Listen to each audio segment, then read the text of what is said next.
Welcome to another video on stories of our history. Picture the scene. It is the year 1307, and across the continent of Europe, the most powerful military religious order in Christendom is being systematically annihilated. King Philip IV of France, known as Philip the Fair, has issued sealed orders for the arrest of every Knight Templar in his kingdom. The Grand Master, Jacques de Molay, is dragged from his bed in the Paris Temple, his white mantle torn from his shoulders. The dungeons of the Inquisition are filled with the screams of tortured knights, their confessions of heresy and idol worship extracted by the rack and the strappado. The Pope, Clement V, a weak and sickly puppet of the French king, issues a bull dissolving the order and commanding all Christian monarchs to seize its assets. In England, in Aragon, in Castile, in the German states, the Templars are hunted, imprisoned, and burned at the stake. It is the end of an era, the greatest persecution the medieval church had ever unleashed upon its own defenders. But there is one kingdom, perched on the far western edge of the European continent, where the papal decree falls on deaf ears. In Portugal, King Dinis, a man of profound intelligence and political cunning, looks at the bull and sees not a command, but an opportunity. He will not burn the Templars, he will rebrand them. He will take their knights, their treasure, their castles, and their secret knowledge, and he will forge from them a new order, an order that will carry the spirit of the temple into the vast, uncharted oceans of the world. The destruction of the Templars is one of the most tragic and well-documented episodes of medieval history, but the story of their survival in Portugal is one of the most remarkable and least told. While Jacques de Molay was mounting the pyre on the Isle de la Cite in Paris in March 1314, the Portuguese Templars were quietly transferring their allegiance, their assets, and their sacred mission to a new entity, the Order of Christ. The transition was so seamless, so diplomatically brilliant, that it barely left a ripple in the historical record. King Dinis, who had been watching the persecution of the order with growing alarm, understood that the charges of heresy were a fabrication, a political weapon wielded by a bankrupt king to seize the Templar wealth. He also understood that Portugal, a small kingdom locked in a perpetual struggle against the Muslim Moors of North Africa, could not afford to lose its most powerful military allies. The Templars had been instrumental in the Reconquista, the centuries-long war to expel the Muslims from the Iberian Peninsula, and their castles still guarded the frontiers of the kingdom. To arrest them and hand them over to the papal inquisitors would be an act of suicidal folly. Dinis, who was a master of diplomacy and a devoted servant of the church, found a third way. He would obey the letter of the papal decree while completely subverting its spirit. The political and legal maneuvering that King Dinis undertook to save the Templars was a masterpiece of medieval statecraft. He began by launching a formal investigation into the charges against the order, a process that bought the knights precious time. The Portuguese Templars, unlike their French brethren, were not subjected to torture, and the inquiries that were conducted, under the king's watchful eye, found no evidence of heresy or wrongdoing. The knights were, by all accounts, pious, orthodox, and loyal servants of the crown. Dinis then entered into a protracted negotiation with the papacy, using the threat of the Moorish menace to argue that the military resources of the Templars could not be simply disbanded.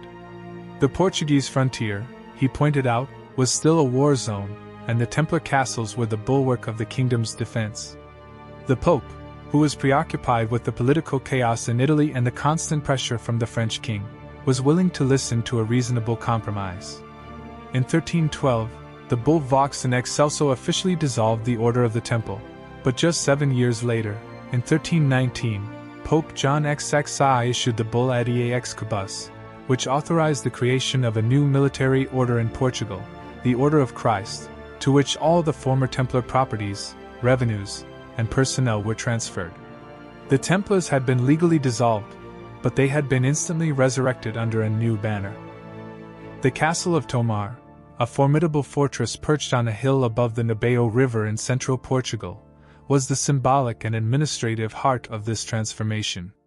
The castle, which had been built by the legendary Templar Grand Master Gualdem Pius in 1160, was the headquarters of the Portuguese Templars, a massive complex of walls, towers, and courtyards that had withstood a ferocious siege by the Almohad Caliph Yaqub al-Mansur in 1190. At the center of the castle stood the Charola, the unique round church that was modeled on the Church of the Holy Sepulchre in Jerusalem, a building that embodied the Templars' deep spiritual connection to the Holy Land. When the Order of the Temple was dissolved, the Knights of Templar simply removed their white mantles with the red cross pattée and donned the white habits with the cross of the Order of Christ, a distinctive emblem with a flared, almost geometric design that was a clear evolution of the Templar symbol. The castle remained their home, the Charola remained their place of worship, and the mission remained the same: to defend the faith, to fight the infidel, and to guard the secrets that had been passed down from the ancient Temple of Solomon. The rebranding was complete, but the essence was unchanged. The treasure of the Templars, both material and intellectual, was the foundation upon which the Order of Christ was built. The Portuguese Templars, who had been the custodians of the Order's wealth in the Iberian Peninsula, transferred their vast estates, their flocks of sheep, their vineyards, and their gold to the new order. The financial resources that this provided were immense, and they would later be used to finance the voyages of exploration that would change the world. But perhaps even more valuable than the gold was the knowledge that the Templars possessed. The Order, during its 2 centuries of existence, had accumulated a vast repository of cartographic information, navigational techniques, and geographical secrets. The Templar pilots, who had sailed the Mediterranean and the Atlantic, knew the winds, the currents, and the coastlines of the known world. The Templar bankers, who had managed the finances of kings and popes, understood the complex logistics of long-distance trade. The Templar diplomats, who had negotiated with the sultans of Egypt and the khans of the Mongol Empire, had a global perspective that was rare in the medieval world.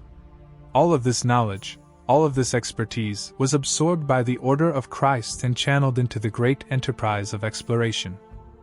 The continuity between the Templars and the Order of Christ is not a matter of speculation or legend, it is a matter of documented historical fact. The papal bull that created the Order of Christ explicitly stated that the new order would inherit the properties and the responsibilities of the dissolved temple. The knights who transferred their obedience to the new order were the same men who had served in the old one. The master of the Order of Christ, Dom Gil Martins, was a former Templar who had been a close associate of the Portuguese provincial master. The archives of the order, which are preserved in the National Archives of Torre do Tombo in Lisbon, contain countless documents that trace the unbroken chain of custody from the Templar commanderies to the new foundation. The transition was not a rupture, it was a seamless continuation. The Templars, in Portugal, never died. They simply changed their name and their public face, adapting to the new political reality while preserving their inner essence and their sacred mission. The cross of the Order of Christ, which was emblazoned on the sails of the Portuguese Caravels, is the most visible and most enduring symbol of this continuity. The cross pattée of the Templars, with its 4 arms of equal length and its flared ends, was the emblem of the warrior monks who had defended the Holy Land. The cross of the Order of Christ, which was a more elaborate and stylized version of the same design, was its direct descendant. When the Portuguese navigators sailed into the unknown waters of the Atlantic, they flew a flag that was, to all intents and purposes, the Templar battle standard. The red cross on the white field was a statement of their identity, their mission, and their heritage. It was a declaration to the world that the spirit of the Temple, which had been suppressed and persecuted in the rest of Europe, was alive and well in Portugal, and that it was now embarking on a new crusade, a crusade of discovery, trade, and the expansion of the Christian faith to the farthest corners of the earth. The political genius of King Dinis of Portugal, who reigned from 1279 to 1325, is the central pillar upon which the survival of the Templars rests. Dinis, who was known as the Farmer King, for his agricultural reforms and his encouragement of trade, was one of the most capable and visionary monarchs of the medieval period. He was a poet, a scholar, and a diplomat, a man who understood that the power of a kingdom lay not just in its armies, but in its economy, its culture, and its institutions. He was also a deeply pious Christian, the founder of the University of Coimbra, and a devoted servant of the Church. But his piety was tempered by a shrewd realism, and he was not willing to sacrifice the interests of his kingdom to the political machinations of the French court. Dinis had watched the arrest of the Templars in France with a mixture of horror and calculation. He understood that the charges were false, but he also understood that the power of the French king was immense, and that a direct confrontation with the papacy would be a dangerous gamble. His solution was a brilliant piece of political judo. He would use the very mechanisms of the Church to protect the Knights, transforming them into a new and untainted institution. The process by which Dinis orchestrated the creation of the Order of Christ was a model of diplomatic finesse. He began by ordering a formal inquiry into the activities of the Portuguese Templars, a move that demonstrated his obedience to the papal decree while simultaneously allowing him to control the narrative. The inquiry, which was conducted by the Bishop of Lisbon and other Portuguese prelates, examined the records of the order and interviewed the knights. The findings, which were forwarded to the Pope, were unambiguous. The Portuguese Templars were innocent of the charges of heresy, and they had conducted themselves with honor and piety. The inquiry also noted the vital military role that the Templar castles played in the defense of the Portuguese frontier, and it warned that the dissolution of the order would leave the kingdom vulnerable to Moorish attack. This report was the foundation of Dinis's case for a special dispensation. The negotiations with the papal court in Avignon, where Pope John XXI had succeeded Clement V, were long and complex. The Pope, who was under constant pressure from the French king to enforce the Templar dissolution, was initially reluctant to grant any exceptions. But Dinis, who was a skilled diplomat, deployed a combination of arguments that were difficult to resist. He pointed out that the Portuguese Templars had been cleared of all charges, and that it would be unjust to punish the innocent along with the guilty. He argued that the military situation on the Iberian frontier, where the Moorish kingdom of Granada still posed a threat, required the continued existence of a well-trained and well-funded military order. And he offered a compromise. The Templar order would be dissolved, as the Pope demanded, but its assets and its personnel would be transferred to a new order, the Order of Christ, which would be under the direct authority of the Portuguese crown and the papacy. This solution satisfied the legal requirements of the dissolution while preserving the substance of the Templar institution. The bull Adieu Excabus, which was issued by Pope John XXI on March 14, 1319, was the culmination of Dinis's diplomatic campaign.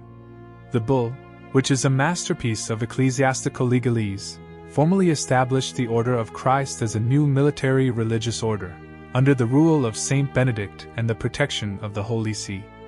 The bull granted the new order all the properties and revenues that had belonged to the Templars in Portugal, including the castle of Tomar, the castle of Almoral, and the castle of Monsanto, as well as vast estates in the Algarve, the Alentejo, and the Beira.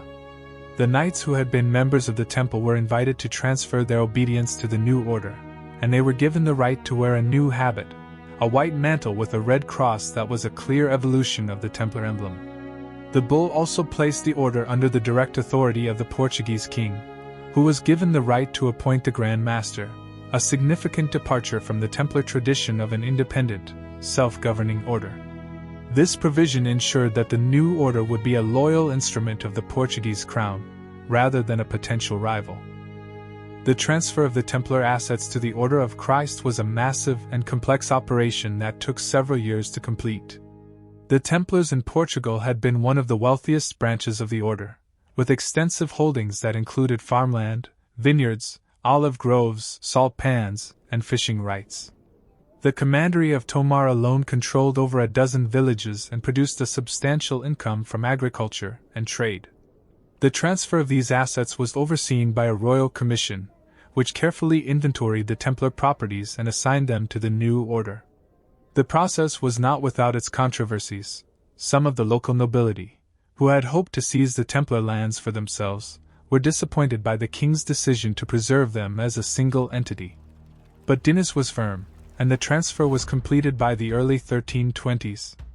The Order of Christ was now one of the wealthiest institutions in Portugal, with the resources to fund a new era of expansion and exploration.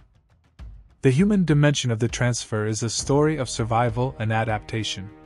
The Templar Knights who transferred to the Order of Christ were men who had been trained from youth in the disciplines of war and prayer. They had taken vows of poverty, chastity, and obedience, and they had dedicated their lives to the defense of the Holy Land and the Christian faith. The dissolution of their order, and the execution of their Grand Master, was a traumatic event that shook their world to its foundations. The opportunity to continue their mission under a new banner was a lifeline, a chance to preserve the ideals and the traditions that they had sworn to uphold. The knights who donned the habit of the Order of Christ were not renouncing their Templar past. They were carrying it forward, adapting it to the new circumstances of the 14th century. The white mantle with the red cross, which they had worn with pride on the battlefields of the Holy Land, was now replaced by a similar mantle, but the vows, the discipline, and the spirit remained the same. The castle of Tomar, which became the headquarters of the Order of Christ, was a living symbol of this continuity. The castle, with its massive walls, its towering keep, and its unique round church, was a monument to the Templar vision of a sacred, fortified community. The Charola, the central church, was modeled on the Holy Sepulchre in Jerusalem, a physical link to the Holy Land that the knights had been forced to abandon. The walls of the Charola were covered with paintings and carvings that depicted the history of the order, from its founding in Jerusalem to its persecution in France. The castle of Tomar was a place of memory, a place where the Templar legacy was preserved and honored. It was also a place of preparation, a training ground for a new generation of knights who would carry the spirit of the temple into the unknown oceans of the world. The cartographic and navigational knowledge that the Templars possessed, and that they passed on to the Order of Christ, was a treasure of incalculable value. The Templars, during their 2 centuries in the Holy Land, had been at the crossroads of the world, a place where the knowledge of the East and the West converged. They had traded with the Arab merchants who controlled the spice routes to India and the silk routes to China. They had fought alongside the Byzantine armies and the Mongol horsemen. They had established a network of commanderies that stretched from Scotland to the Red Sea, a network that was both a military and an information highway. The Templar pilots, who sailed the Mediterranean and the Atlantic, were the most experienced mariners of their age, familiar with the winds, the currents, and the hidden dangers of the sea. The Templar archives, which were kept in the commanderies across Europe, contained maps, charts, and sailing directions that were the accumulated wisdom of centuries. The specific nature of the Templar cartographic knowledge is a subject of intense debate among historians. Some researchers have argued that the Templars possessed portolan charts, the detailed coastal maps that were used by the Italian and Catalan navigators of the 14th and 15th centuries, long before they were known in the rest of Europe. The portolan charts, with their precise compass roses and their accurate coastlines, were a revolutionary advance in the science of navigation, enabling sailors to plot courses and to venture far from the sight of land. The origin of the portolan charts is a mystery. They seem to have appeared fully formed in the late 13th century, with no clear predecessors. The theory that the Templars, with their global network and their access to Arab and Jewish cartographers, were the secret developers of this technology is a compelling one.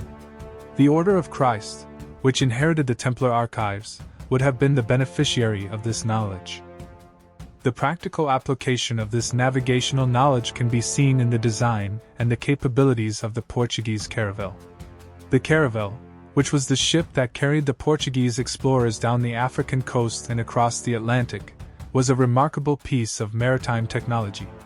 It was a small, fast, and highly maneuverable vessel, with a shallow draft that allowed it to explore uncharted rivers and coastlines, and a lateen sail rig that enabled it to sail close to the wind. The caravel was an evolution of the fishing boats that were used by the Portuguese and the Moors, but its design was refined over the course of the 15th century by the shipwrights who worked for the Order of Christ and for Prince Henry the Navigator. The caravel was the perfect ship for exploration, and its development was funded by the Templar wealth that had been transferred to the Order of Christ. The use of the astrolabe and the quadrant, which were the primary instruments of celestial navigation, was another area of expertise that the Templars are said to have possessed. The astrolabe, which was a complex instrument that could measure the altitude of the sun and the stars, was developed by the Arab astronomers and was introduced to Europe through the translations that were made in Toledo and Sicily. The Templars, who had close contacts with the Arab world and who employed Jewish and Muslim scholars, would have been familiar with these instruments, and would have used them on their voyages. The quadrant, which was a simpler instrument that served the same purpose, was also widely used by the medieval mariners. The navigators who sailed under the flag of the Order of Christ were equipped with the best instruments that the 15th century could provide, instruments that had been developed and refined over centuries of accumulated knowledge. The maps that were used by the Portuguese explorers were, according to some traditions, derived from a secret Templar atlas, a master map that showed the coastlines of Africa, the islands of the Atlantic, and perhaps even the outlines of the New World. The existence of such a map is a matter of legend, but the evidence of the Portuguese voyages suggests that the explorers had access to information that was not generally available. The Madeira Islands, which were officially discovered by the Portuguese in 1418, appear on earlier maps that date from the 14th century, a sign that they had been visited before. The Azores, which were discovered in 1427, also appear on earlier charts. The Cape of Good Hope, at the southern tip of Africa, was rounded by Bartholomew Dias in 1488, but there is evidence that Arab and perhaps even Phoenician sailors had made the same voyage centuries earlier. The Templar archives, if they existed, would have contained this hidden knowledge, and the Order of Christ would have been its custodian. The practical consequences of this cartographic knowledge were staggering. The Portuguese, who were a small nation on the periphery of Europe, were able to leapfrog their competitors and become the first global maritime empire. The voyages of discovery, which began with the exploration of the African coast in the early 15th century and culminated with the arrival in India in 1498 and Brazil in 1500, were not the result of random chance. They were the product of a deliberate and systematic campaign of exploration, a campaign that was planned and funded by the Order of Christ and its Grand Master, Prince Henry the Navigator. The Templar knowledge, which had been preserved and enhanced by the Order of Christ, was the key that unlocked the oceans of the world. Prince Henry the Navigator, the third son of King John I of Portugal and his English queen, Philippa of Lancaster, is one of the towering figures of the Age of Discovery, a man whose vision, determination, and organizational genius transformed the history of the world. Born in 1394 in the northern city of Porto, Henry was a prince of the royal blood, but he was also a deeply religious man who had been appointed Grand Master of the Order of Christ in 1420, a position that gave him control over the vast resources and the secret knowledge of the Templar successor. Henry was not a sailor himself. He was an administrator, a strategist, and a patron, a man who understood that the future of Portugal lay not in the feudal squabbles of Europe, but in the vast, uncharted oceans that stretched to the west and the south. He established his court at Sagres, on the windswept southwestern tip of the Algarve, where he gathered a community of cartographers, astronomers, shipbuilders, and pilots, creating what would later be romanticized as the School of Sagres. The castle at Sagres, which was a fortress of the Order of Christ, was the brain center of the Portuguese exploration, a place where the knowledge of the ancients was combined with the practical skills of the mariners to plan the systematic exploration of the African coast and the Atlantic Ocean. The appointment of Prince Henry as Grand Master of the Order of Christ in 1420 was the event that fused the Templar legacy with the Portuguese royal ambition. The order, which had been under the direct control of the Portuguese crown since its founding in 1319, was a powerful and wealthy institution, with commanderies across the kingdom and the frontier, and a vast income from agriculture, trade, and the collection of tithes. The Grand Master had the authority to direct the resources of the order, to commission ships, to recruit men, and to launch expeditions. Henry, who was a man of immense energy and deep piety, saw in the order a tool for the fulfillment of his grand design, the exploration of the unknown world, the spread of the Christian faith, and the discovery of a sea route to the legendary Christian kingdom of Prester John in the east. The Red Cross of the Order of Christ, which Henry wore on his breast and which he emblazoned on the sails of his ships, was the symbol of this sacred mission. The expeditions that Henry sponsored, beginning in the 1420s and continuing until his death in 1460, were a systematic campaign of exploration along the coast of West Africa.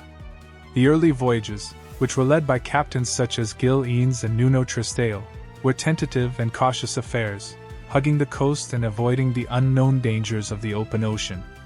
The primary goal was to round Cape Bojador, a rocky headland on the coast of what is now Western Sahara, which had been the southern limit of European navigation for centuries. Beyond Bojador, according to the legends, the sea boiled, the sun blazed with unendurable heat, and the land was inhabited by monsters. Gil Eanes, a squire of Henry's household, finally rounded the Cape in 1434, a feat of courage and seamanship that shattered the psychological barrier and opened the way to the south. The successive expeditions pushed further and further down the coast, discovering the Senegal River, the Gambia River, and the Cape Verde Islands, and establishing a lucrative trade in gold, ivory, and slaves. The Order of Christ, which was the sponsor and the financier of these expeditions, was fulfilling its crusading mission in a new and unexpected way. The slave trade, which was an integral part of the Portuguese exploration of Africa, is a dark and morally complex aspect of the Order of Christ's legacy. The Portuguese, who were the first Europeans to engage in the large-scale enslavement of Africans, justified their actions on the grounds that they were bringing the light of Christianity to the pagan peoples. The slaves who were brought back to Portugal were baptized and sold into domestic service or labor on the estates of the nobility. The Order of Christ, which was a religious institution, was deeply involved in this trade, and the profits from the sale of slaves contributed to the funding of further expeditions. The moral ambiguity of the slave trade, which was condemned by some voices within the Church but was widely accepted as a fact of life, is a reminder that the spirit of the Crusades, which was the foundation of the Templar mission, could be both a force for good and a source of great suffering.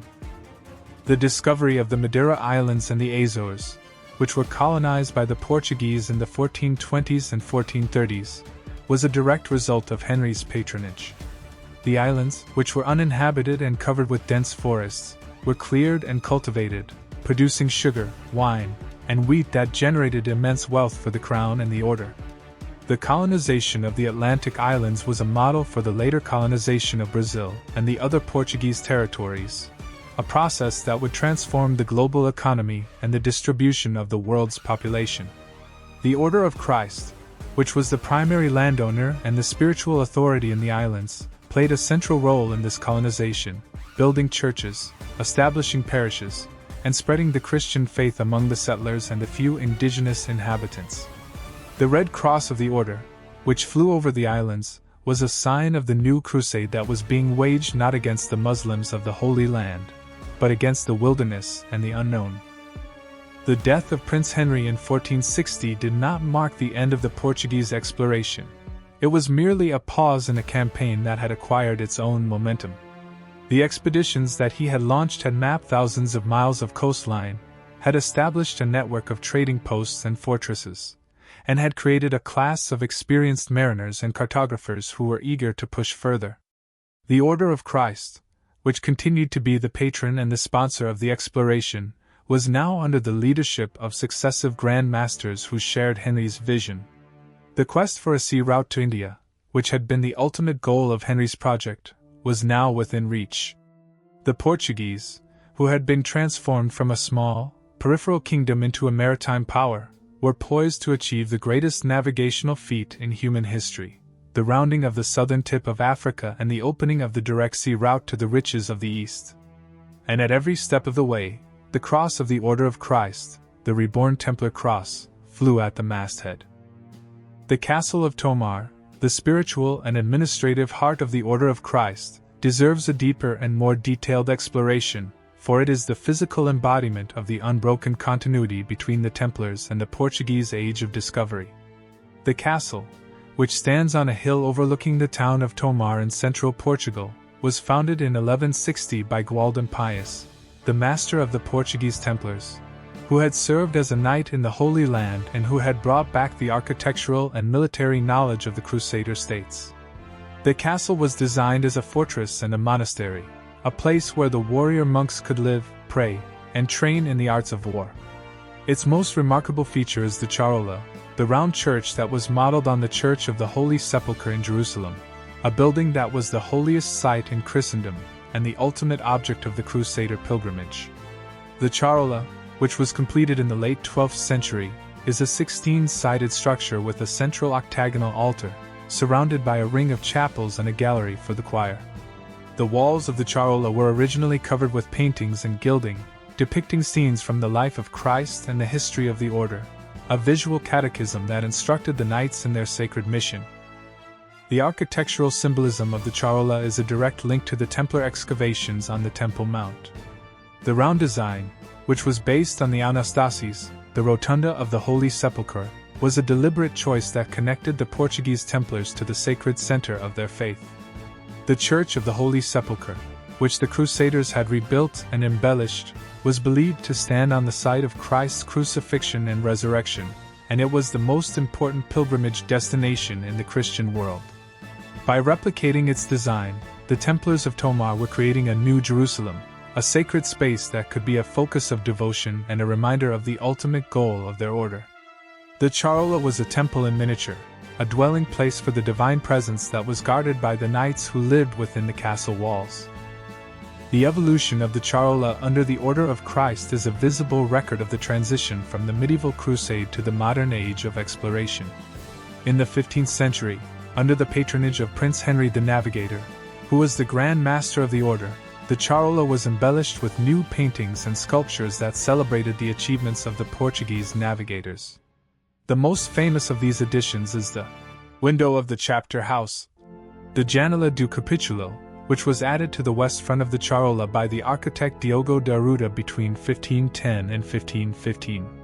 The window, which is a masterpiece of Manueline architecture, is a riot of carved stone, depicting ropes, anchors, coral, and other maritime motifs, as well as the cross of the Order of Christ, the armillary sphere of King Manuel I, and the royal coat of arms. The window is a celebration of the Portuguese conquest of the oceans, a statement that the Order of Christ, which had once defended the Holy Land, was now the master of the world's seas. The symbolism of the Janela do Capitulo is a key to understanding the transformation of the Templar mission. The ropes and the anchors, which are the tools of the sailor, are a direct reference to the voyages of discovery that had made Portugal a global empire. The coral and the seaweed, which are carved in intricate detail, evoke the exotic flora and fauna of the newly discovered lands.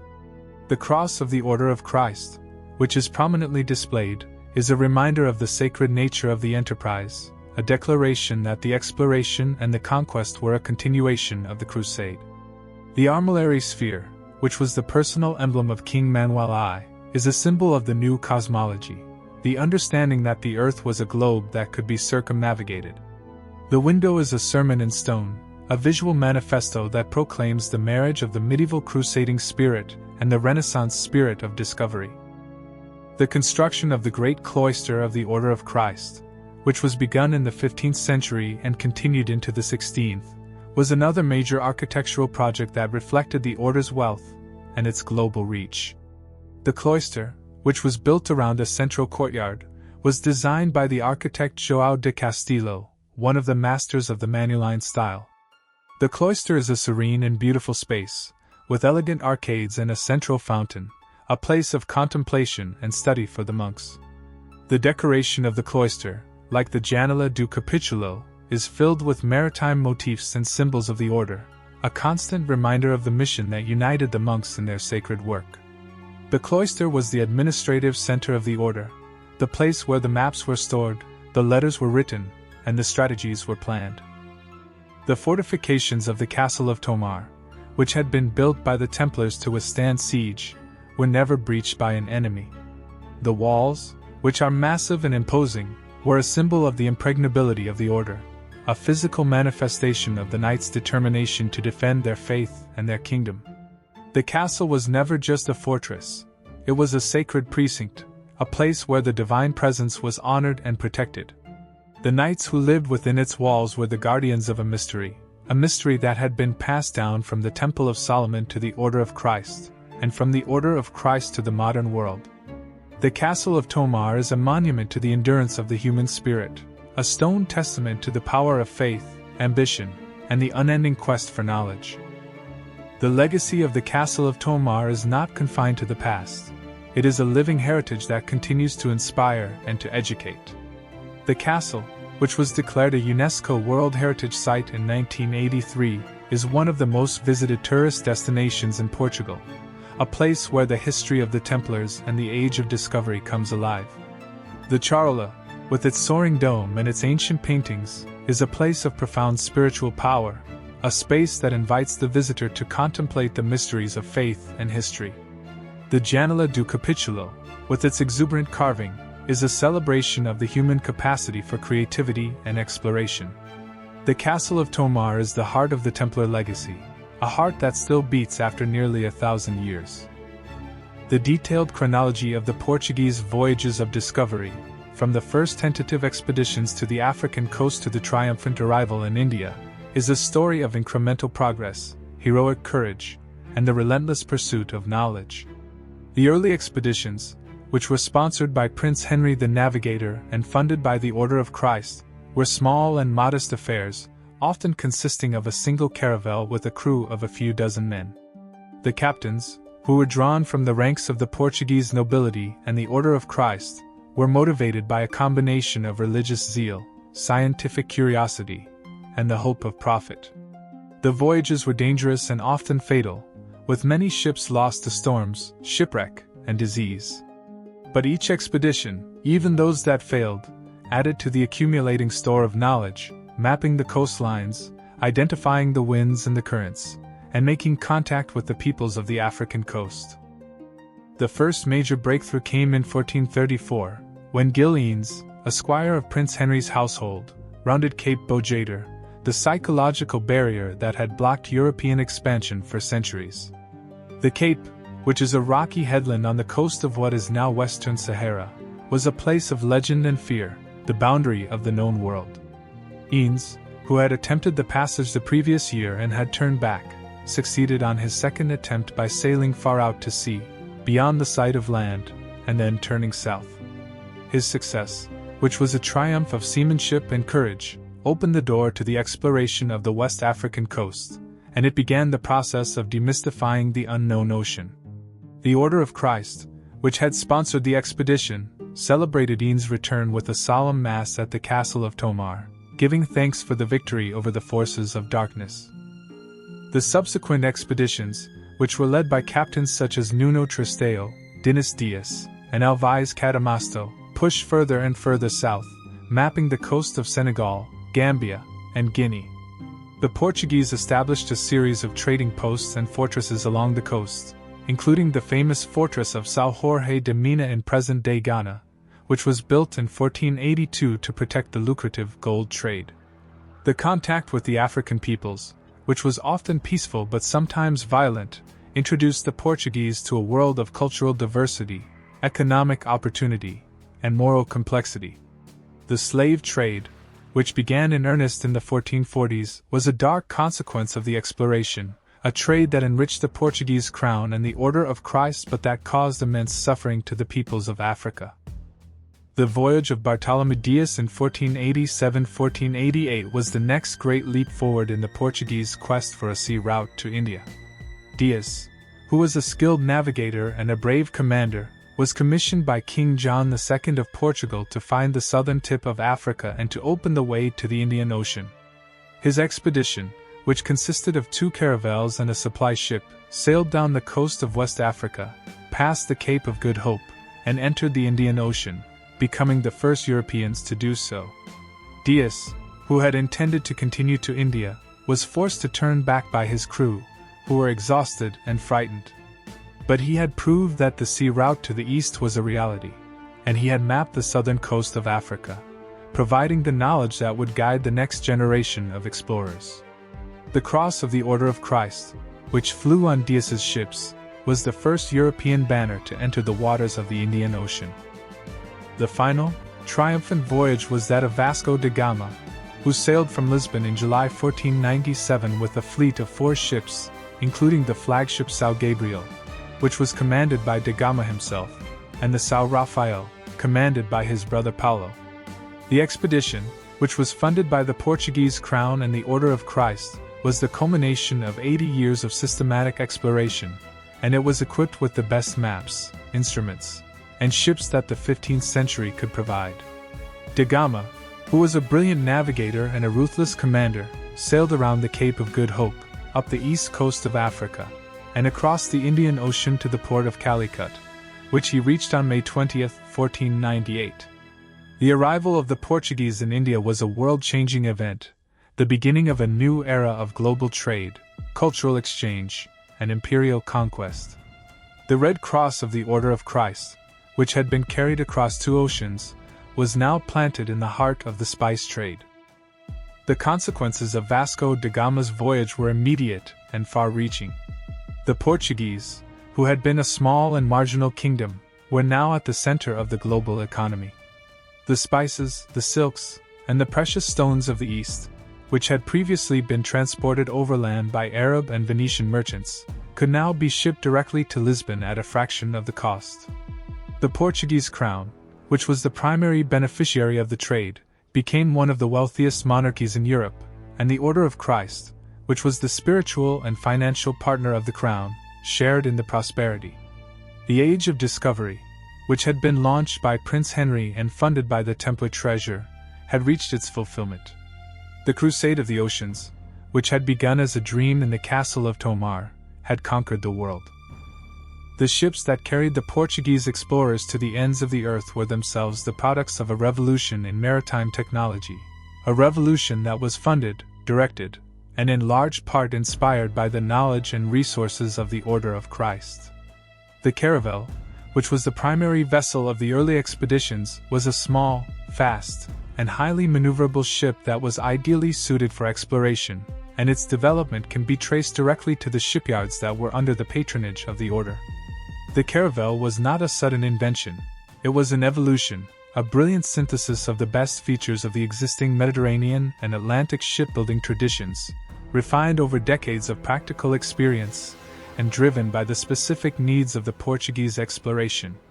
Its design, which was a radical departure from the heavy, square-rigged cogs and nos of northern Europe, was a testament to the ingenuity of the Portuguese shipwrights and the vision of Prince Henry the Navigator, the Grand Master of the Order of Christ. The Caravel was the physical embodiment of the Templar spirit of innovation, a tool that was perfectly adapted to the sacred mission of the Order. The specific technical features of the Caravel were what made it such a revolutionary vessel. Its hull was long and narrow, with a shallow draft that allowed it to navigate uncharted rivers and estuaries, a crucial advantage when exploring the coast of Africa, where the great rivers, the Senegal, the Gambia-Congo, were the gateways to the interior. The shallow draft also enabled the Caravel to sail close to the shore, taking advantage of the land and sea breezes, and to escape from larger, less maneuverable enemy ships by fleeing into shallow waters. The hull was built of oak and pine, with the planks fastened together with iron nails and sealed with pitch and oakum, a labor-intensive process that required the skills of master shipwrights. The Caravel was not a warship, it was an exploration vessel, lightly armed and designed for speed, endurance, and the capacity to carry a small crew and a limited amount of supplies. It was, in the words of the Portuguese historian João de Barros, a ship that could sail where others could not, and return to tell the tale. The most distinctive feature of the Caravel, and the key to its sailing performance, was its lateen rig. The lateen sail, which was triangular and attached to a long, slanting yard, had been used in the Mediterranean for centuries, and it was adopted by the Portuguese for their exploration vessels. The lateen rig enabled the Caravel to sail close to the wind, a crucial advantage when navigating the unpredictable winds of the South Atlantic and the African coast. The square-rigged ships of northern Europe were effective when sailing with the wind, but they were clumsy and inefficient when trying to beat to windward. The Caravel, with its lateen sails, could tack into the wind, making progress even when the wind was against it, a capability that transformed the possibilities of ocean exploration. The Caravel was a wind machine, a vessel that could harness the power of the air with a new level of efficiency. The evolution of the Caravel design over the course of the 15th century was a process of continuous improvement, driven by the practical experience of the Portuguese pilots and the resources of the Order of Christ. The early caravels were small, with a single mast and a single lateen sail. Later versions, such as the Caravella Redonda, were larger and carried a combination of square and lateen sails, a rig that provided the best of both worlds: the speed and maneuverability of the lateen with the power and stability of the square sail. The caravels that were used for the great voyages of Dinis, da Gama, and Cabral were sophisticated and highly capable vessels, the products of a century of naval experimentation. The shipyards of the Algarve and the Tagus, which were under the patronage of the Order of Christ, were the centers of this innovation, attracting the best shipwrights from across Europe and the Mediterranean. The larger ships that were used for the later voyages, the naus or carracks, were the flagships of the Portuguese Empire, the vessels that carried the bulk of the trade goods and that defended the Portuguese interests in the east. The nau was a much larger and more heavily armed vessel than the caravel, with a high forecastle and stern castle, and a battery of cannons that could deliver a devastating broadside. The nau was a floating fortress, a symbol of the Portuguese power and the Templar mission. The construction of a nau was a massive and expensive undertaking, requiring the timber from hundreds of oak trees and the labor of skilled craftsmen for months or even years. The naus were the crown jewels of the Portuguese fleet, and their construction was directly funded by the profits of the spice trade and the resources of the Order of Christ. The cross of the Order, which was painted on their sails, was the emblem of their sacred purpose. The navigational instruments that were used by the Portuguese pilots were the most advanced that the 15th century could provide, and their development was closely tied to the intellectual environment that the Order of Christ fostered. The astrolabe, a complex brass instrument that measured the altitude of the sun and the stars, was the primary tool for celestial navigation. The astrolabe, which had been developed by the Arab astronomers and introduced to Europe through the translations of the 12th and 13th centuries, was a highly sophisticated device that required considerable skill to use. The Portuguese pilots, who were trained in the school of Sagres and in the service of the Order of Christ, were masters of the astrolabe, able to determine their latitude with a reasonable degree of accuracy, even on the open ocean. The mariner's astrolabe, a simplified and more robust version of the instrument, was developed specifically for use at sea, where the motion of the ship made precise measurements difficult. The quadrant was a simpler instrument that served the same purpose as the astrolabe, measuring the altitude of the sun and the stars. The quadrant, which was a quarter circle of wood or brass with a plumb line and a scale, was less accurate than the astrolabe but easier to use in the rough conditions of a ship at sea. The cross staff, another simple instrument, was used to measure the angle between two stars, or between a star and the horizon. The combination of these instruments, along with the magnetic compass and the portolan charts, gave the Portuguese pilots a navigational toolkit that was far superior to anything that had been available to their predecessors. The instruments were often made by the same craftsmen who built the ships and the maps, a close-knit community of experts who worked under the patronage of the Order of Christ. The training of the Portuguese pilots was a rigorous and demanding process, a system of apprenticeship and examination that was designed to produce the best navigators in the world. The pilots, who were often recruited from the fishing communities of the Algarve and the merchant fleets of Lisbon, were required to learn the use of the astrolabe and the quadrant, the reading of the portolan charts, and the interpretation of the astronomical tables. The school of Sagres, which was established by Prince Henry the Navigator, was the legendary center of this training, a place where the best minds of the age gathered to study the secrets of the ocean. The pilots, who were the graduates of this school, were the elite of the Portuguese maritime enterprise, the men who could navigate a ship across the trackless Atlantic and bring it safely home. The cross of the Order of Christ, which was the emblem of their profession, was a mark of their skill and their dedication. The practical problems of navigation in the 15th and 16th centuries were immense, and the Portuguese pilots had to contend with challenges that would have daunted even the most experienced modern sailor. The determination of longitude, which is the east-west position of a ship, was a problem that would not be solved until the 18th century, with the invention of the marine chronometer. The Portuguese pilots, who could only determine their latitude, had to rely on dead reckoning, the estimation of their position based on their speed, their course, and the elapsed time, a method that was inherently imprecise and that could lead to catastrophic errors. The risks of shipwreck, of disease, and of starvation were constant companions on the voyages. The courage and the resilience of the Portuguese navigators, who faced these dangers with a combination of skill, faith, and sheer determination, is a testament to the human spirit. The cross of the order, which was their constant guide, was a source of hope in the darkest moments of the journey.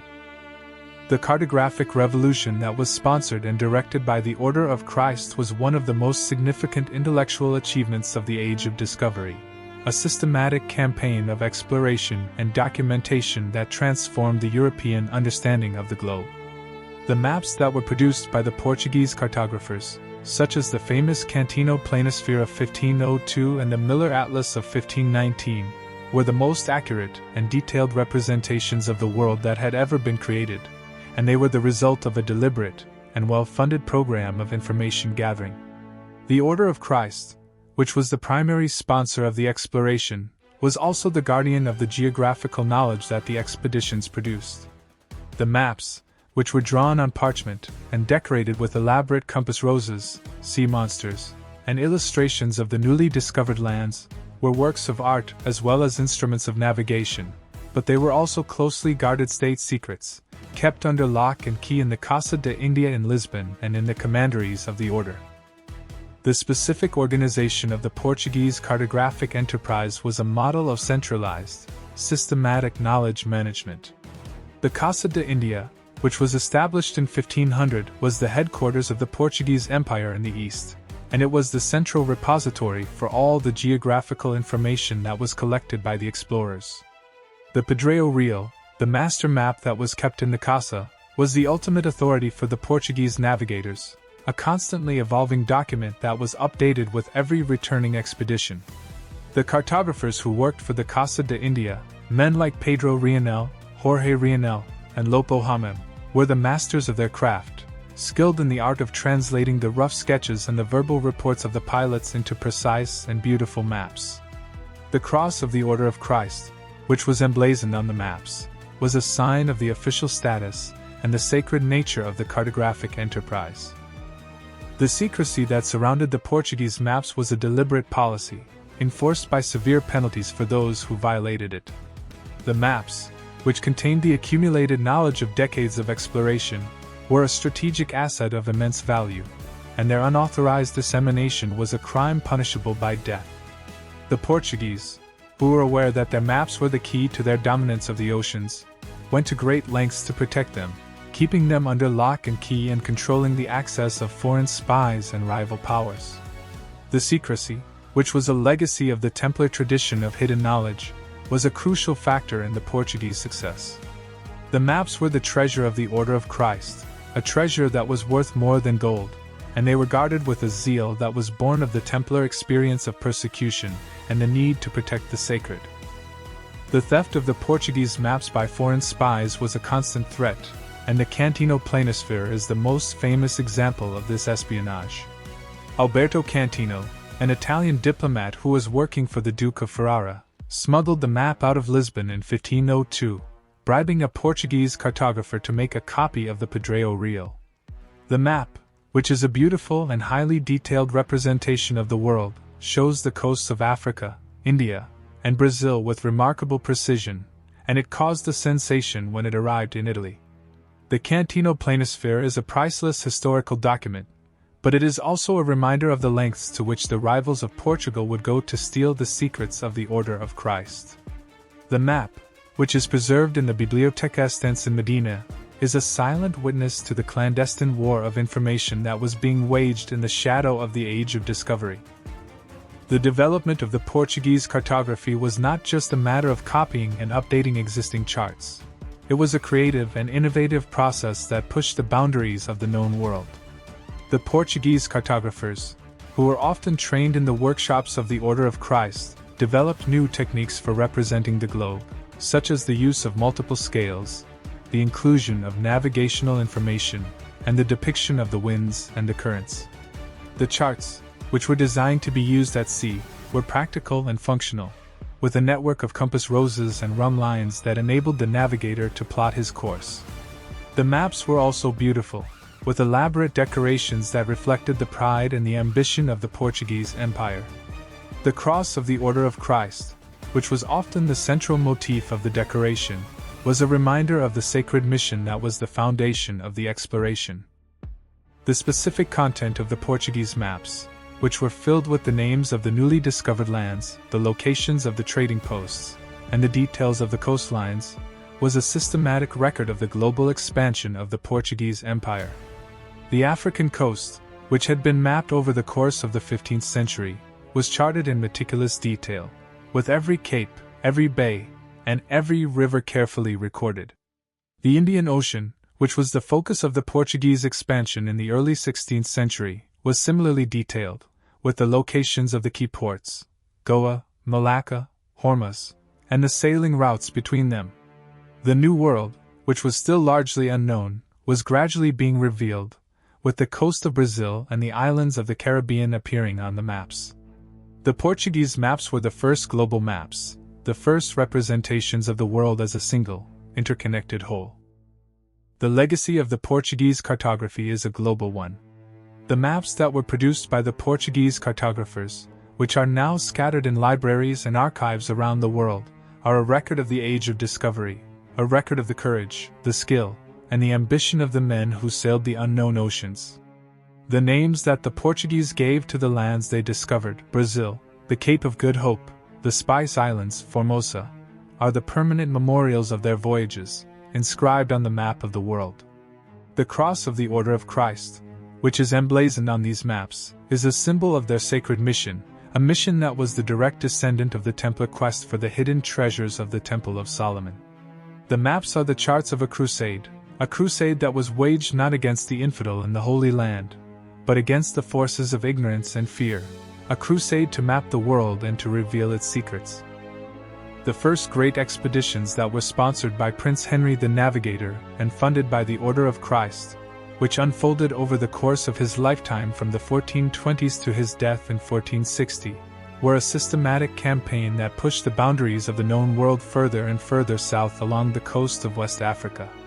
These voyages were not random or haphazard. They were carefully planned and meticulously executed, each one building on the knowledge that had been gained by its predecessors. Prince Henry, who never sailed on any of the voyages himself, was the master strategist, the man who set the goals, allocated the resources, and analyzed the results. His court at Sagres, on the southwestern tip of the Algarve, was a gathering place for the best minds of the age, cartographers, astronomers, shipbuilders, and pilots, all of them working under the patronage of the Order of Christ. The atmosphere at Sagres was one of intense intellectual ferment, a fusion of the medieval crusading spirit and the Renaissance spirit of inquiry. The early voyages, which were led by relatively obscure captains such as Gil Eanes and Nuno Tristeo, were tentative and cautious affairs.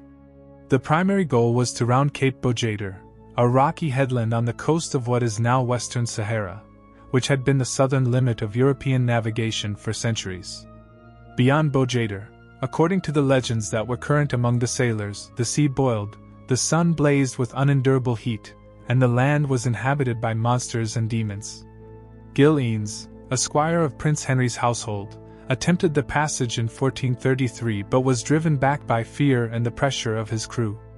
In 1434, Henry ordered him to try again, and Eanes, sailing far out to sea beyond the sight of land, successfully rounded the cape and returned to tell the tale. The psychological barrier had been broken, and the way to the south was open. The Order of Christ, which had sponsored the expedition, celebrated the victory with a solemn mass at the castle of Tomar, giving thanks for the conquest of the unknown. The subsequent expeditions, which were led by Nuno Tristeo, Dinis Dias, and the Venetian captain Alvise Cadamosto, pushed further and further down the African coast, mapping the coastline, identifying the rivers and the bays, and establishing contact with the indigenous peoples. Tristeo reached the Senegal River in 1445, a major geographical and cultural landmark that marked the boundary between the arid Sahara and the fertile lands of West Africa. Cadamosto, who was one of the most observant and articulate of the early explorers, left a detailed account of his voyages, describing the people, the animals, and the plants of the region, and providing the first European descriptions of the Senegal and Gambia rivers. The Portuguese established a series of trading posts along the coast, exchanging European goods, such as cloth, metalware, and horses, for African gold, ivory, and slaves. The trade, which was conducted by the order's agents, was highly profitable, and it soon attracted the attention of the Lisbon merchants and the Portuguese nobility. The discovery and the colonization of the Atlantic islands, which were a direct result of Henry's patronage, were a crucial part of the Portuguese exploration. The Madeira Islands, which were discovered by João Goncalves Zarco and Tristão Vaz Teixeira in 1418, were uninhabited and covered with dense forests. The Portuguese, under the direction of the Order of Christ, cleared the land, planted sugar cane, and established a thriving colony that became a major source of wealth for the crown and the order. The Azores, which were discovered by Diogo de Silves in 1427, were also colonized by the Portuguese, and they became a vital staging post for the transatlantic voyages, a place where the ships could resupply and the crews could rest before the long journey across the Atlantic. The colonization of the Atlantic islands was a model for the later colonization of Brazil, a process that would transform the global economy and the distribution of the world's population. The slave trade, which was an integral part of the Portuguese exploration from the very beginning, was a dark and morally devastating enterprise.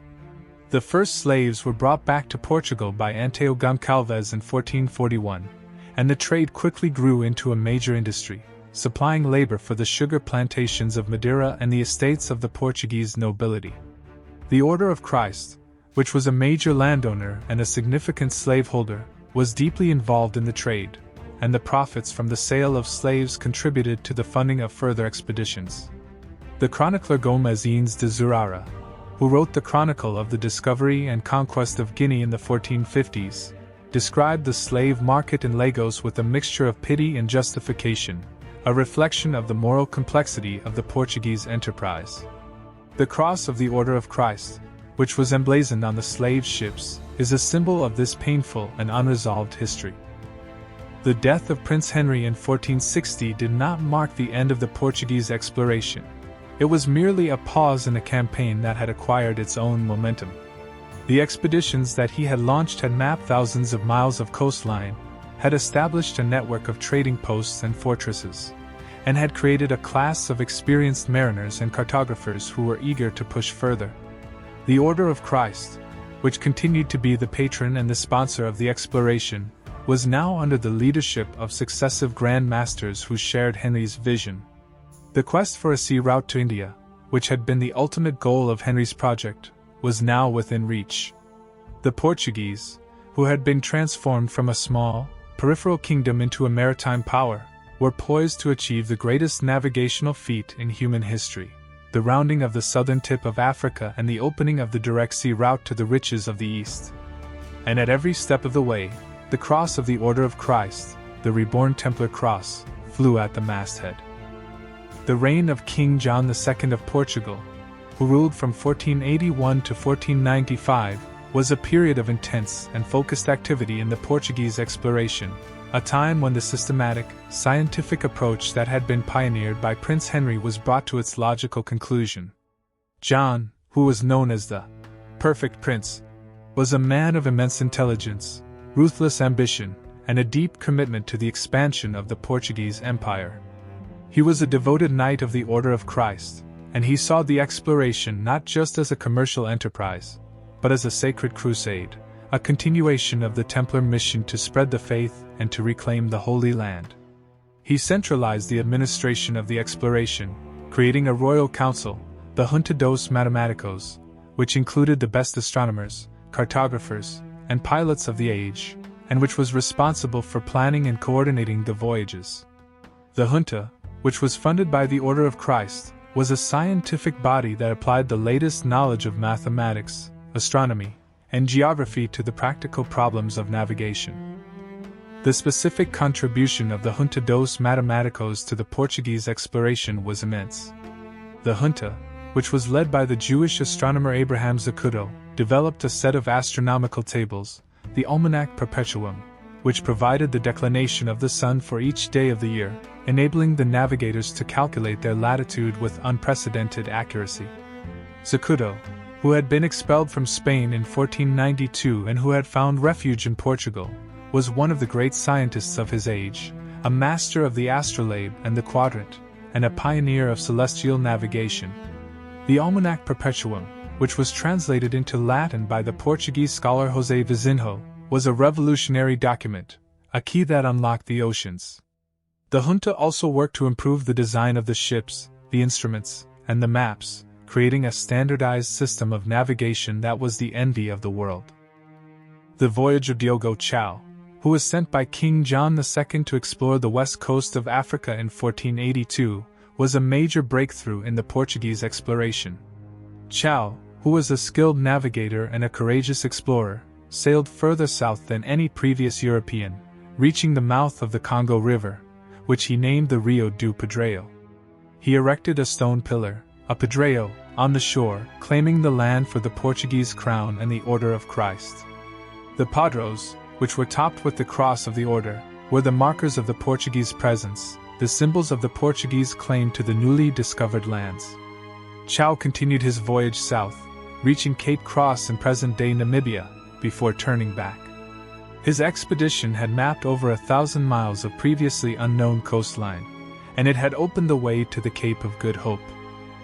The voyage of Bartolomeu Dias in 1487–1488 was the next great leap forward, the expedition that finally rounded the southern tip of Africa and proved that the sea route to India was a reality. Dias, who was a Knight of the Order of Christ, was a man of immense courage and determination, a seasoned navigator who had served on many of the earlier expeditions. His fleet, which consisted of 2 caravels and a supply ship, sailed down the coast of West Africa, past the Congo River, and into the uncharted waters of the South Atlantic. Dias, who was driven by a combination of faith, ambition, and scientific curiosity, pushed his ships further and further south, until he was caught in a violent storm that drove him far to the south of the African continent.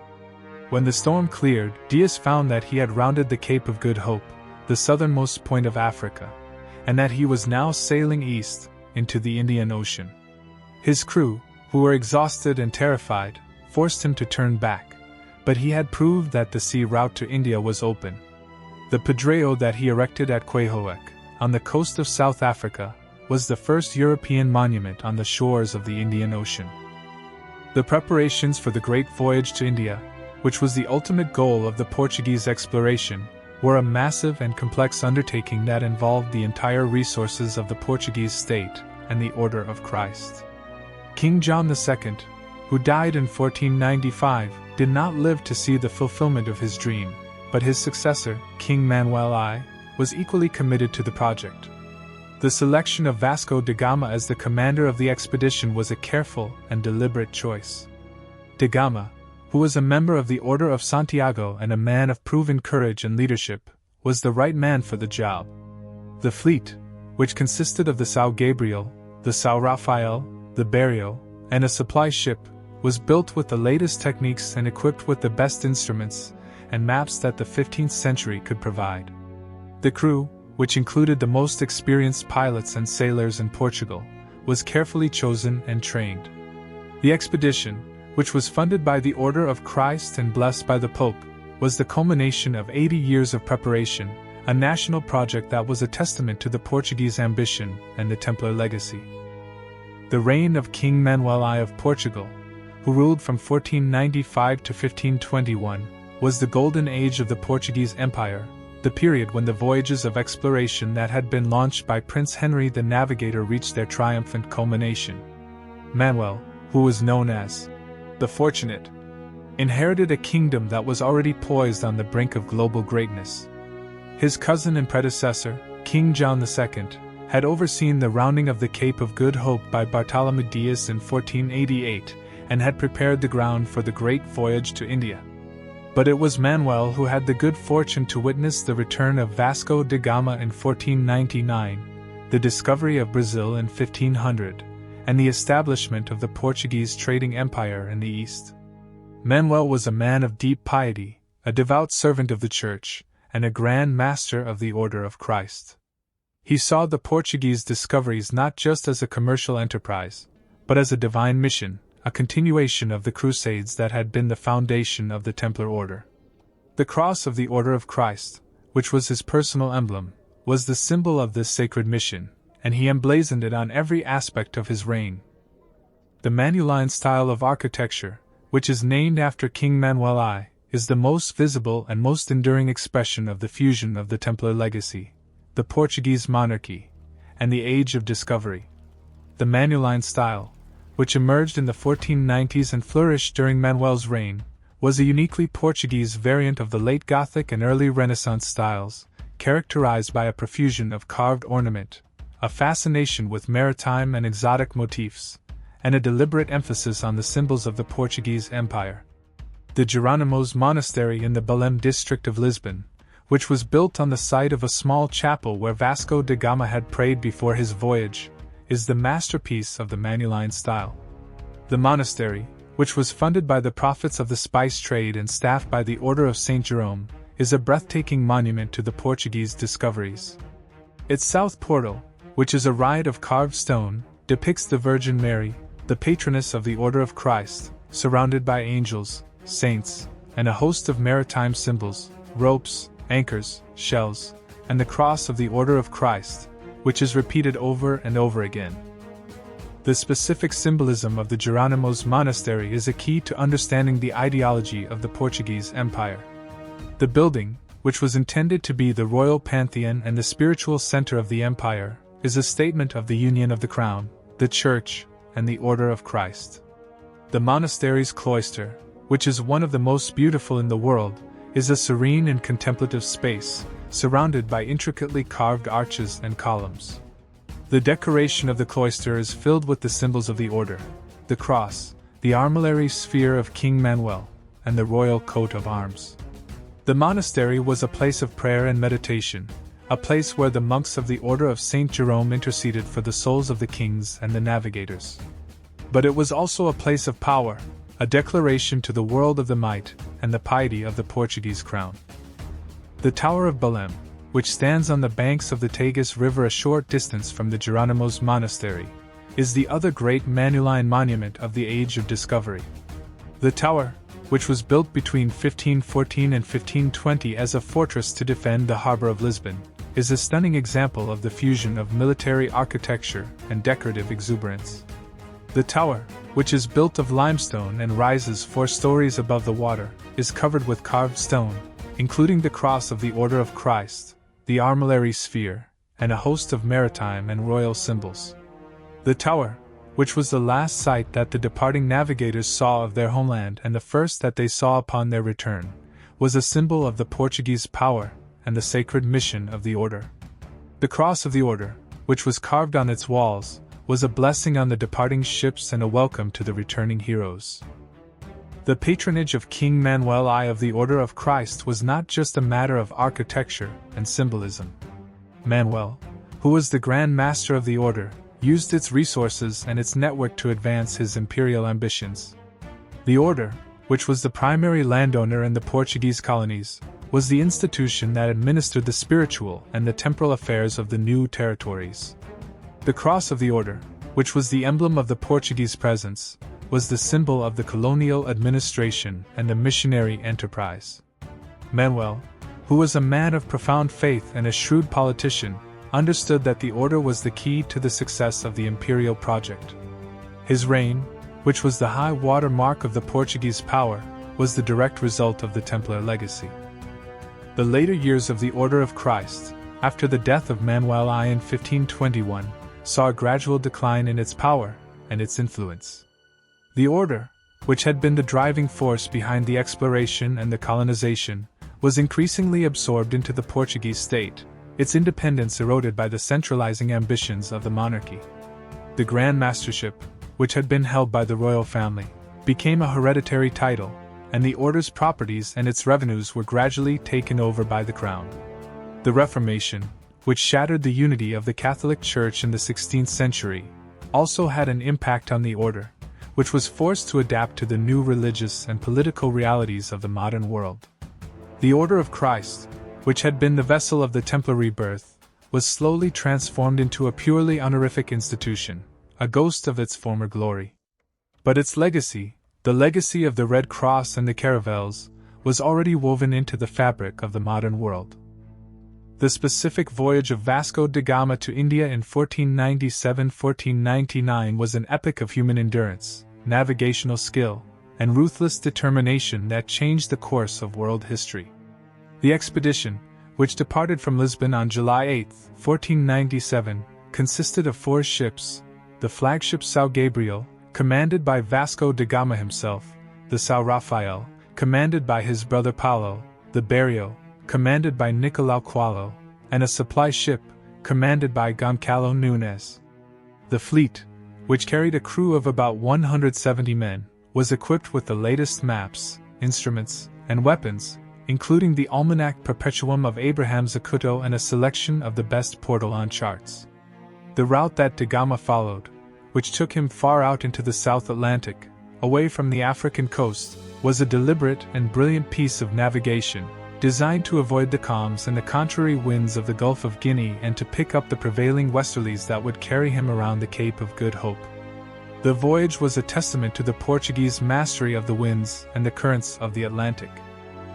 The first leg of the voyage, from Lisbon to the Cape Verde Islands, was a routine and relatively short passage.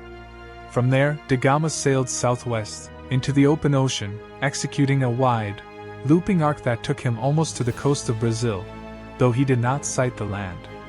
The fleet was out of sight of land for over 3 months, a terrifying experience for the crew, who were accustomed to the coastal navigation of the Mediterranean and the African coast. The supply ship, which was carrying the bulk of the provisions, was abandoned and burned off the coast of South Africa, its crew and its supplies distributed among the remaining 3 vessels. The fleet rounded the Cape of Good Hope on November 22, 1497, and sailed into the Indian Ocean, becoming the first European expedition to do so. The Pedreo that da Gama erected at the Cape of Good Hope was the last of the great stone pillars, a symbol of the Portuguese claim to the sea route to India. The voyage up the east coast of Africa was a mixture of discovery, trade, and violence. Da Gama stopped at the ports of Mozambique, Mombasa, and Malindi, encountering the Arab and Swahili traders who controlled the commerce of the Indian Ocean. The Portuguese, who were suspicious of the Muslims and who were determined to assert their dominance, often resorted to force, bombarding the cities and seizing the ships that they encountered. Da Gama, who was a man of a fierce and unforgiving temperament, was not a diplomat. He was a crusader, a warrior who saw the Muslims as the enemies of Christ. The voyage, which was a commercial enterprise, was also a holy war, a continuation of the Templar crusade that was being waged on the oceans of the world. The crucial encounter of the voyage was the arrival in Malindi, where da Gama met with the Sultan of Malindi, a rival of the rulers of Mombasa, and was able to secure the services of a local pilot, a man named Ahmed ibn Majid, who was one of the most skilled navigators of the Indian Ocean. Ibn Majid, according to the Portuguese accounts, guided the fleet across the Arabian Sea to the coast of India, using his knowledge of the monsoon winds and the stars. The voyage from Malindi to Calicut, which took only 23 days, was a triumph of navigation, a testament to the skill of Ibn Majid and the Portuguese pilots. The fleet dropped anchor off the coast of Calicut on May 20, 1498, and Vasco da Gama, a Portuguese knight, became the first European to sail directly from Europe to India. The arrival of the Portuguese in Calicut was a moment of world-changing significance. The Zamarin, the Hindu ruler of Calicut, received the Portuguese with a mixture of curiosity and suspicion, and the trade negotiations that followed were fraught with misunderstandings and conflicts. Da Gama, who had little knowledge of the complex political and commercial world of the Indian Ocean, managed to alienate the Zamarin and to provoke the hostility of the powerful Arab merchants who controlled the spice trade. The goods that the Portuguese had brought, which included cloth, honey, and trinkets, were of little value in the sophisticated markets of India, and the Portuguese were unable to pay for the spices that they wanted.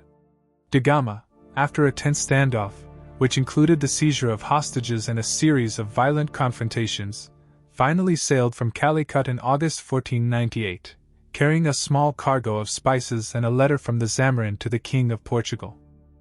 The return voyage, which was a nightmare of suffering and death, was a testament to the resilience and the determination of the Portuguese. The fleet, which had delayed its departure until the monsoon winds were unfavorable, was battered by storms and becalmed for weeks. The crew, who were suffering from scurvy, a disease caused by a lack of vitamin C, died in appalling numbers. Pedro da Gama, the commander's brother, died on the island of Terceira in the Azores, within sight of the homeland. Vasco da Gama, who was devastated by his brother's death, finally arrived in Lisbon in September 1499, nearly 2 years after his departure. He was received as a hero, a conqueror of the oceans, the man who had fulfilled the dream of Prince Henry and the mission of the Order of Christ.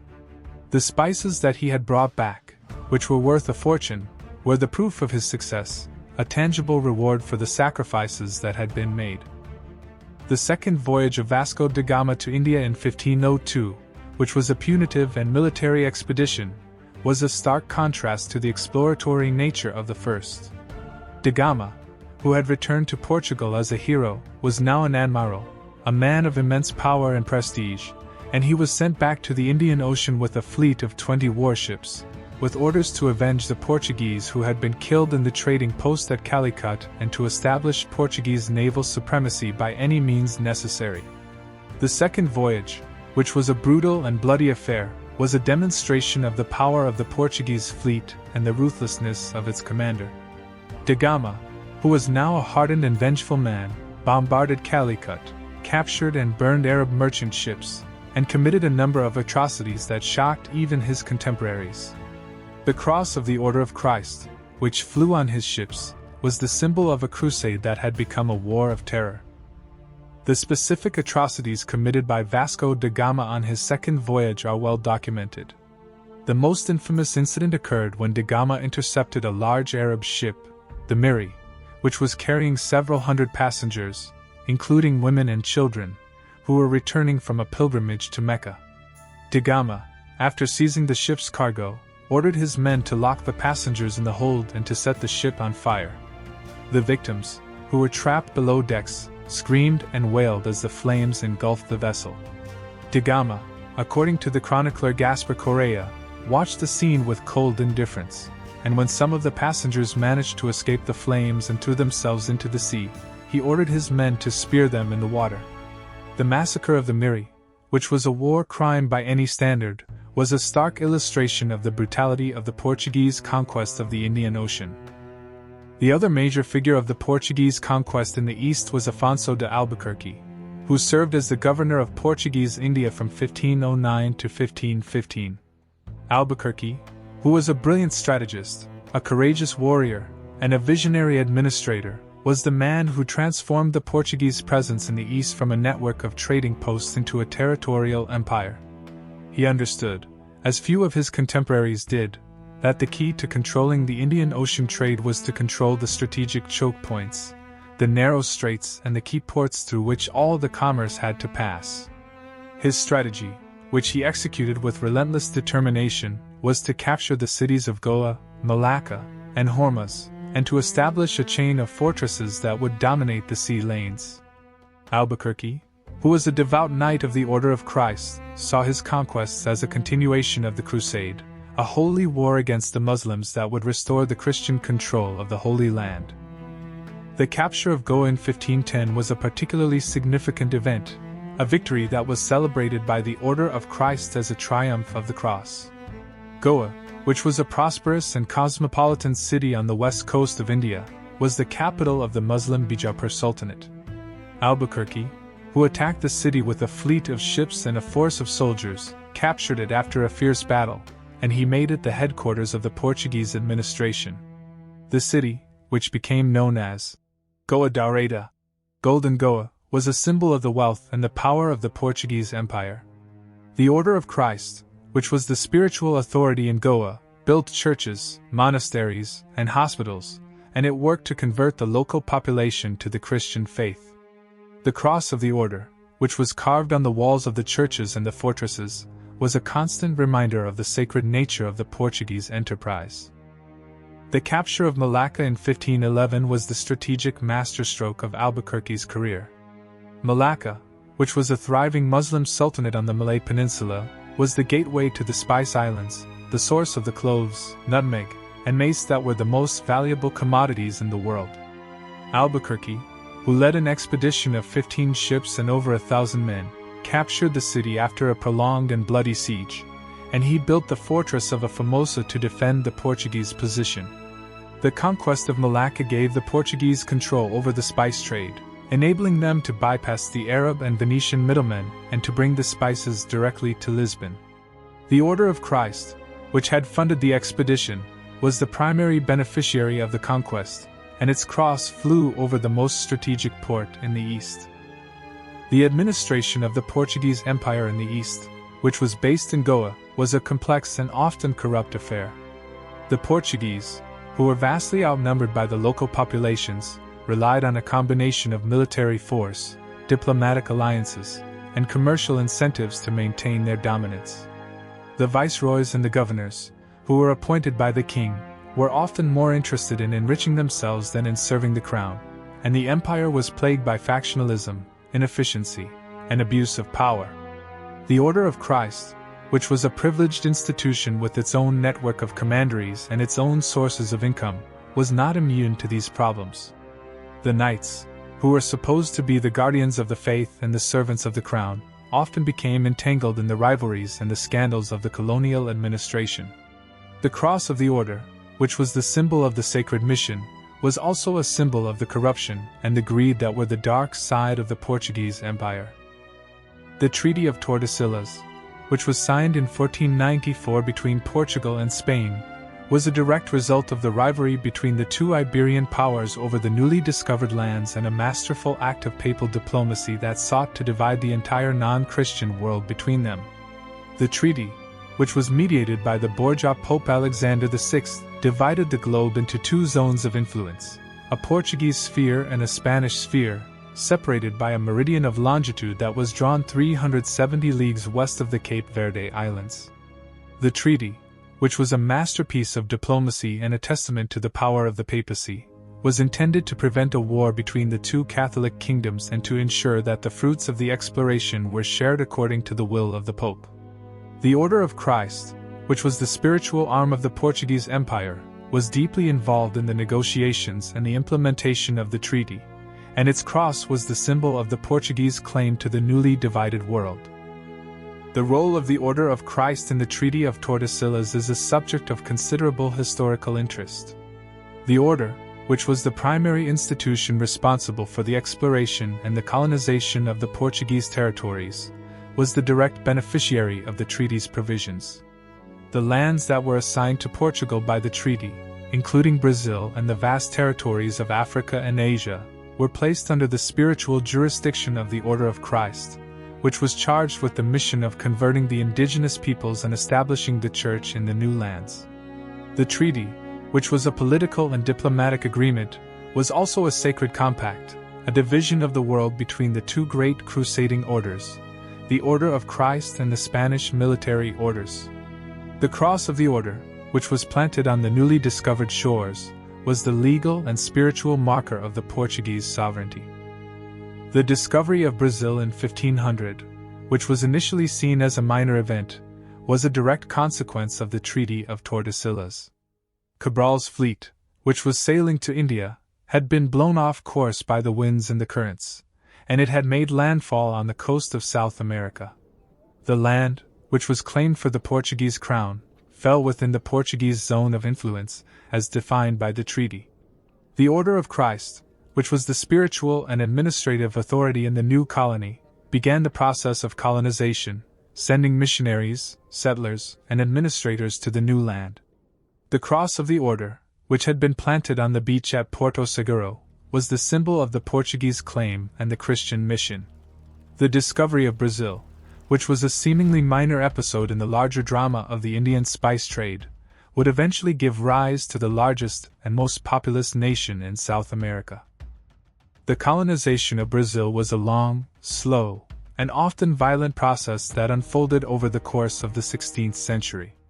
The Portuguese, who were initially interested in the Brazilwood, a tree that produced a valuable red dye, established a series of coastal trading posts, known as feitorias, where they exchanged European goods for the precious wood. The indigenous peoples, who were decimated by disease, warfare, and enslavement, resisted the Portuguese incursion, but they were ultimately unable to withstand the superior technology and the relentless pressure of the colonizers. The Jesuits, who arrived in Brazil in 1549, became the primary missionaries to the Indians, establishing missions and seeking to convert them to the Christian faith. The Order of Christ, which was the patron of the Jesuits and the other religious orders, was the ultimate authority for the spiritual welfare of the colony. The economic development of Brazil was driven by the sugar industry, which was established in the northeast of the colony in the mid-16th century. The sugar plantations, which were worked by enslaved Africans, produced immense wealth for the Portuguese crown and the Brazilian landowners. The Order of Christ, which was a major landowner in Brazil, benefited from the sugar trade, and its resources were used to fund further exploration and missionary work.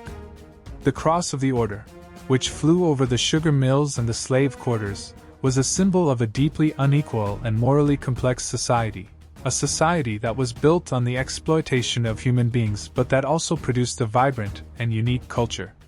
The Brazilian sugar was the gold of the Portuguese Empire, and the Order of Christ was the institution that channeled that wealth into the service of the faith.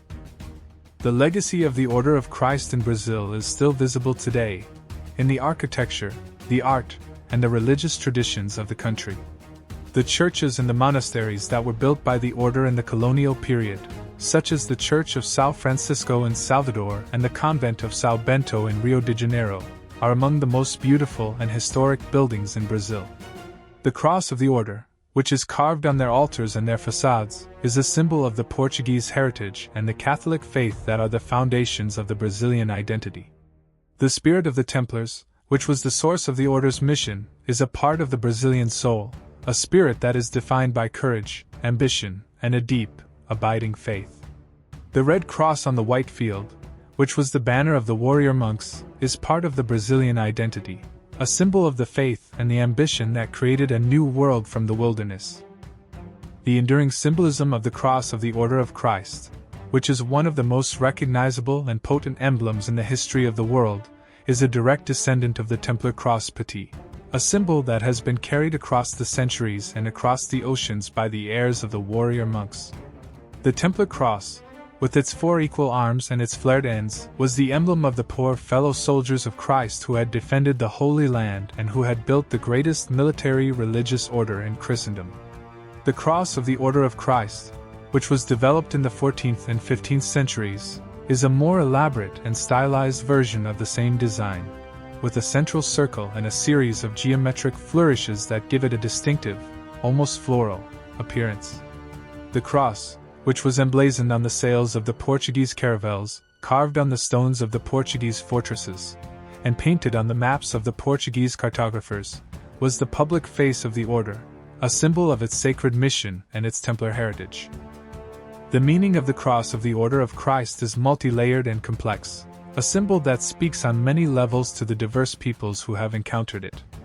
On the most basic level, it is a symbol of the Christian faith, a reminder of the sacrifice of Christ on the cross and the promise of salvation that it represents.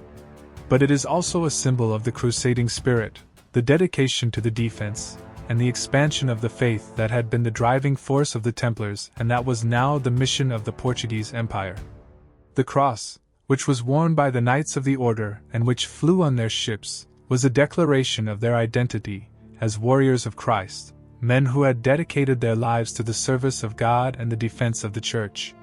The cross was a badge of honor, a mark of distinction, and a source of pride. The specific design of the cross of the Order of Christ, which is known as the Cross of the Military Orders, was developed over the course of several decades. The earliest versions, which date from the 14th century, are simple and relatively unadorned, closely resembling the Templar cross. By the 15th century, under the influence of the Manueline style of architecture and decoration, the cross had become more elaborate, with the addition of a central circle and a series of curved and angular elements that give it a dynamic, energetic feel. The cross, which was often depicted with a star or a globe at its center, was a symbol of the universal mission of the order, a mission that was now being extended to the farthest reaches of the earth. The cross of the Order of Christ was a visual statement of the global ambition of the Portuguese Empire. The use of the cross on the sails of the Portuguese ships was not just a decorative choice. It was a practical necessity and a powerful statement of identity. The cross, which was painted on the canvas in bold red and white, was a clear and unmistakable marker of the ship's identity, enabling other vessels to identify it as Portuguese and as a vessel of the Order of Christ. The cross was a warning to potential enemies and a sign of protection to friends. It was also a declaration of the ship's sacred mission, a statement that the vessel was engaged in a holy enterprise, and that its crew was under the protection of God. The cross, which was the first thing that the peoples of the newly discovered lands saw of the Portuguese, was a symbol of their power, their faith, and their ambition. The cross of the Order of Christ appears not just on the sails of the ships, but on the buildings, the coins, the documents, and the personal effects of the Portuguese Empire. The Manuline architecture, which is the distinctive Portuguese style of the late 15th and early 16th centuries, is filled with the cross, which is carved on the pillars, the arches, and the windows of the churches, the monasteries, and the palaces. The cross, which was a symbol of the royal patronage and the divine favor, was a reminder of the sacred nature of the Portuguese enterprise, a declaration that the empire was not just a secular undertaking, but a crusade that had been blessed by God. The cross was the unifying symbol of the Portuguese world, a visual anchor that connected the diverse and scattered territories of the empire. The legacy of the cross of the Order of Christ is still visible today, in the flags, the coats of arms, and the national symbols of Portugal and its former colonies. The cross, which is the emblem of the Portuguese Air Force and the Portuguese Football Federation, is a ubiquitous part of the national identity, a reminder of the glory days of the Age of Discovery. The cross, which was once the secret symbol of the Templar survivors, is now a public and celebrated icon, a testament to the enduring power of the Templar legacy. The red cross on the white field, which was the banner of the warrior monks of the Crusades, is still flying, a silent witness to the truth that the Templars never died, but simply changed their name and conquered the world. The economic engine that powered the Portuguese Age of Discovery was not merely the ambition of princes or the courage of sailors. It was the vast, accumulated wealth of the Knights Templar, funneled through the rebranded Order of Christ. When King Dinis orchestrated the transfer of Templar assets to the new order in 1319, he was not just saving a group of pious knights from the stake. He was securing the financial foundation of the Portuguese state for the next 2 centuries. The Templar estates in Portugal were extensive, encompassing vast tracts of arable land in the fertile valleys of the Mondego and Tagus rivers, vineyards in the Douro region, salt pans along the Algarve coast, and extensive forests that provided timber for shipbuilding. The commandery of Tomar alone controlled over a dozen villages and thousands of acres of farmland, producing wheat, olives, wine, and wool that generated a steady and substantial income.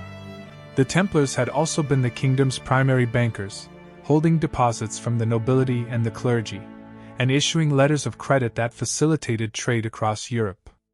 All of this wealth, all of these financial networks, were transferred intact to the Order of Christ. The new order, which was under the direct protection of the Portuguese crown, was not just a religious institution. It was a vast economic enterprise, a sovereign wealth fund that would finance the exploration of the unknown world. The specific financial instruments that the Order of Christ inherited from the Templars were as important as the land and the gold. The Templars had perfected the system of international banking that allowed a pilgrim to deposit funds in London or Paris and withdraw them in Jerusalem or Acre, a system that required a sophisticated network of commanderies, trusted agents, and encrypted letters of credit. The Order of Christ continued this tradition, using its network of commanderies across Portugal, and its close ties to the Italian banking houses of Genoa and Florence to facilitate the flow of capital. When Prince Henry the Navigator began his program of exploration in the 1420s, he did not have to go cap in hand to the royal treasury. He simply drew on the funds of the Order of Christ, of which he was the Grand Master. The Order's accountants, who were trained in the meticulous methods of the Templar scriptorium, kept detailed records of every expedition, every ship, every crew, and every prophet. The ledgers of the Order of Christ, which are preserved in the National Archives of Torre do Tombo, are a treasure trove of economic history, a detailed account of the financing of the Age of Discovery. The strategic allocation of the Order's resources was a key factor in the success of the Portuguese exploration. Prince Henry, who was a brilliant administrator as well as a visionary, understood that the exploration of the African coast was a long-term investment that required sustained, patient capital. The early expeditions, which returned with little more than seal skins and strange tales, were financial losses, but Henry persisted, using the Order's wealth to build ships, to train pilots, and to establish trading posts. The Order of Christ, which was the primary investor in the exploration, was also the primary beneficiary of its success. When the gold of Guinea began to flow into Lisbon in the 1460s, the Order took its share, a tithe that was used to fund further expeditions. The spice trade, which was the ultimate prize, was a commercial enterprise that was managed by the Order's factors and agents, men who were both monks and merchants, devoted to the cross and the counting house. The commercial network of the Order of Christ extended across the Portuguese Empire and beyond. The Order established feitorias, or trading posts, along the African coast, from the fortress of São Jorge de Mina in present-day Ghana to the island of Mozambique. These feitorias, which were staffed by the Order's agents, were the nodes of a global trading network, exchanging Portuguese wine, olive oil, and manufactured goods for African gold, ivory, and slaves.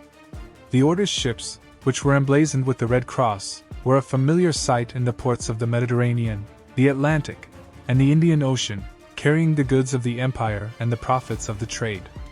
The Order of Christ was not just a religious institution, it was a multinational corporation, a trading company that was as powerful and as ruthless as the Dutch and English East India companies that would later emulate its model. The fiscal privileges of the Order of Christ, which were granted by the Pope and the Portuguese crown, were a crucial part of its economic power. The Order was exempt from many of the taxes and the tithes that burdened the secular clergy and the laity, a privilege that allowed it to accumulate wealth at an extraordinary rate. The Order was also granted the right to collect the dizima, the tenth of the profits of the trade, a revenue stream that grew exponentially as the empire expanded. The financial independence of the Order, which was a legacy of the Templar tradition of autonomy, enabled it to act as a check on the power of the monarchy and the nobility, a counterweight that was essential for the stability of the Portuguese state. The Order of Christ was the economic backbone of the Portuguese Empire, the institution that made the Age of Discovery possible. The financial management of the Order of Christ was a model of medieval and early modern accounting. The Order's treasurers, who were often drawn from the ranks of the Jewish and New Christian financiers who had been expelled from Spain, kept meticulous records of the income and the expenditures, the assets and the liabilities of the commanderies. The annual audits, which were conducted by the visitadores, the inspectors who traveled from commandery to commandery, ensured that the funds were being used for the purposes intended and that the knights were living according to their vows. The financial discipline of the Order, which was a legacy of the Templar rule, was a source of its strength and its longevity. The Order of Christ was a machine for the accumulation and the deployment of capital, a machine that was finely tuned and expertly managed. The economic legacy of the Order of Christ is a permanent part of the modern world. The global trading system, which was pioneered by the Portuguese and which is now the foundation of the world economy, is a direct descendant of the Templar banking network and the Order's commercial enterprise. The Portuguese language, which is the sixth most spoken language in the world, is the language of a global diaspora that was created by the Age of Discovery. The cross of the Order of Christ, which is still displayed on the flag of Portugal and on the coats of arms of its former colonies, is a symbol of an economic revolution that transformed the world. The Templars, who were the first international bankers, found their true heirs in the merchant monks of the Order of Christ. The organizational structure and the internal discipline of the Order of Christ were the direct inheritance of the Templar rule, adapted and evolved over the centuries to meet the needs of a global maritime empire. The Order was governed by the Regra, the rule, which was based on the original Latin rule of the Templars. as modified by the Cistercian statutes and the papal bulls that had established the Order of Christ. The rule, which was a detailed code of conduct that governed every aspect of the knight's life, was the foundation of the order's identity, a constant reminder of the vows of poverty, chastity, and obedience that the knights had taken.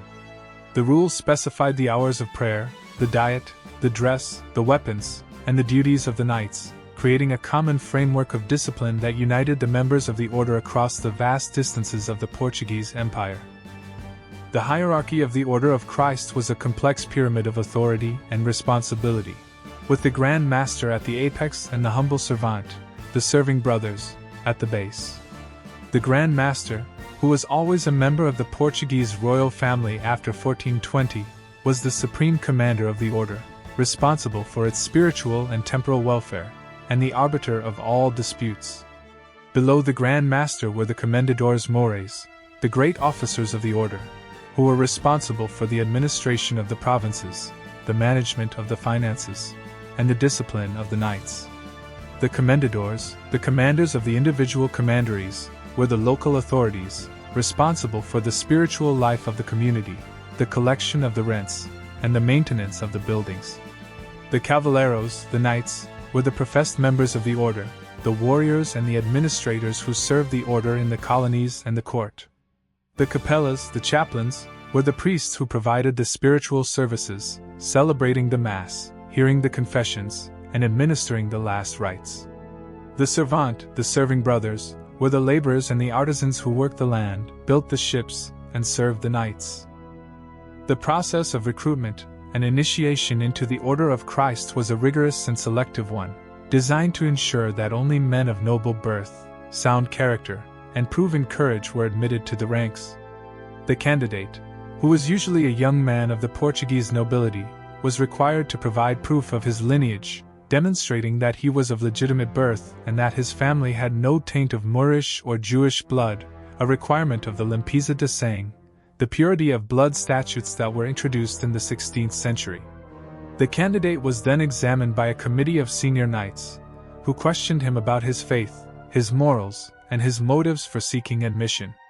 The initiation ceremony, which was conducted in the chapter house of the commandery, was a solemn and secret ritual, in which the candidate swore the vows of poverty, chastity, and obedience, received the white mantle with the red cross, and was received into the fellowship of the order.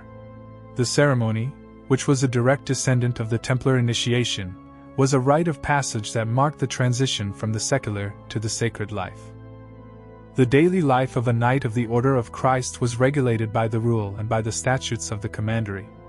The day began before dawn with the chanting of the divine office, the cycle of prayers that marked the hours of the day, from matins to compline. The knights, who were required to attend the daily mass, spent their days in a variety of activities, depending on their assignments. Some knights were administrators, managing the estates and the finances of the commandery. Others were soldiers, garrisoning the fortresses and the trading posts of the empire. Others were sailors, commanding the ships that sailed the oceans. The knights were required to observe the fasts and the feasts of the liturgical calendar, to abstain from meat on Fridays and during Lent, and to confess their sins regularly to the chaplain. The discipline of the order, which was enforced by a system of penances and punishments, ensured that the knights remained faithful to their vows and their mission. The Order of Christ was a machine for the production of holy warriors, men who were both monks and knights, devoted to the cross and the sword. The relationship between the Order of Christ and the secular clergy of the Portuguese Church was often a tense and competitive one. The order, which was exempt from the jurisdiction of the bishops and which answered directly to the Pope, was a privileged institution, a state within a state that was resented by the diocesan clergy. The order's wealth, its independence, and its close ties to the crown were a source of friction, and there were frequent disputes over the payment of tithes, the exercise of jurisdiction, and the appointment of priests. The bishops, who were often members of the Portuguese nobility, saw the order as a rival for power and influence, and they sought to curtail its privileges. The kings, who were the protectors of the order, were often forced to mediate between the competing claims of the order and the bishops. The role of the Order of Christ in the Portuguese Inquisition was a complex and morally fraught one. The Inquisition, which was established in Portugal in 1536, was an ecclesiastical tribunal that was charged with the suppression of heresy, particularly the crypto-Judaism of the New Christians, the descendants of the Jews who had been forcibly converted in 1497. The Order of Christ, which was a pillar of the Catholic Church in Portugal, was a supporter of the Inquisition, and many of its knights served as inquisitors, or as officials of the tribunal. The Inquisition, which was a brutal and oppressive institution, was a source of immense suffering and injustice, and the Order's complicity in its work is a permanent stain on its history. The cross of the Order, which was the symbol of the Christian faith, was also a symbol of the persecution and the intolerance that marred the Portuguese Empire. The specific voyages of exploration that were sponsored by Prince Henry the Navigator and funded by the Order of Christ were a systematic campaign that unfolded over the course of his lifetime, from the 1420s to his death in 1460. The expeditions were not random or haphazard. They were carefully planned and meticulously executed, each one building on the knowledge that had been gained by its predecessors. Henry, who never sailed on any of the voyages himself, was the master strategist, the man who set the goals, allocated the resources, and analyzed the results. His court at Sagres, on the southwestern tip of the Algarve, was a gathering place for the best minds of the age, cartographers, astronomers, shipbuilders, and pilots, all of them working under the patronage of the Order of Christ. The atmosphere at Sagres was one of intense intellectual ferment, a fusion of the medieval crusading spirit and the Renaissance spirit of inquiry. The early voyages, which were led by relatively obscure captains such as Gil Eanes and Nuno Tristeo, were tentative and cautious affairs. The primary goal was to round Cape Bojador, a rocky headland on the coast of what is now Western Sahara, which had been the southern limit of European navigation for centuries. Beyond Bojador, according to the legends that were current among the sailors, the sea boiled, the sun blazed with unendurable heat, and the land was inhabited by monsters and demons. Gil Eanes, a squire of Henry's household, attempted the passage in 1433 but was driven back by fear. In 1434, Henry ordered him to try again, and Eanes, sailing far out to sea beyond the sight of land, successfully rounded the cape and returned to tell the tale. The psychological barrier had been broken, and the way to the south was open. The subsequent expeditions, which were led by Nuno Tristeo, Dinis Dias, and the Venetian captain Alvise Cadamosto, pushed further and further down the African coast, mapping the coastline, identifying the rivers and the bays, and establishing contact with the indigenous peoples.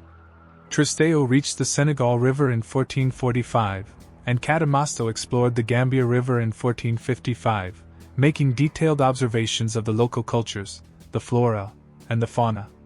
The Portuguese established a series of trading posts along the coast, exchanging European goods, such as cloth, metalware, and horses, for African gold, ivory, and slaves. The trade, which was conducted by the Order's agents, was highly profitable, and it soon attracted the attention of the Lisbon merchants and the Portuguese nobility. The discovery and the colonization of the Atlantic islands, which were a direct result of Henry's patronage, were a crucial part of the Portuguese exploration. The Madeira Islands, which were discovered by João Goncalves Zarco and Tristeo Vaz Teixeira in 1418, were uninhabited and covered with dense forests.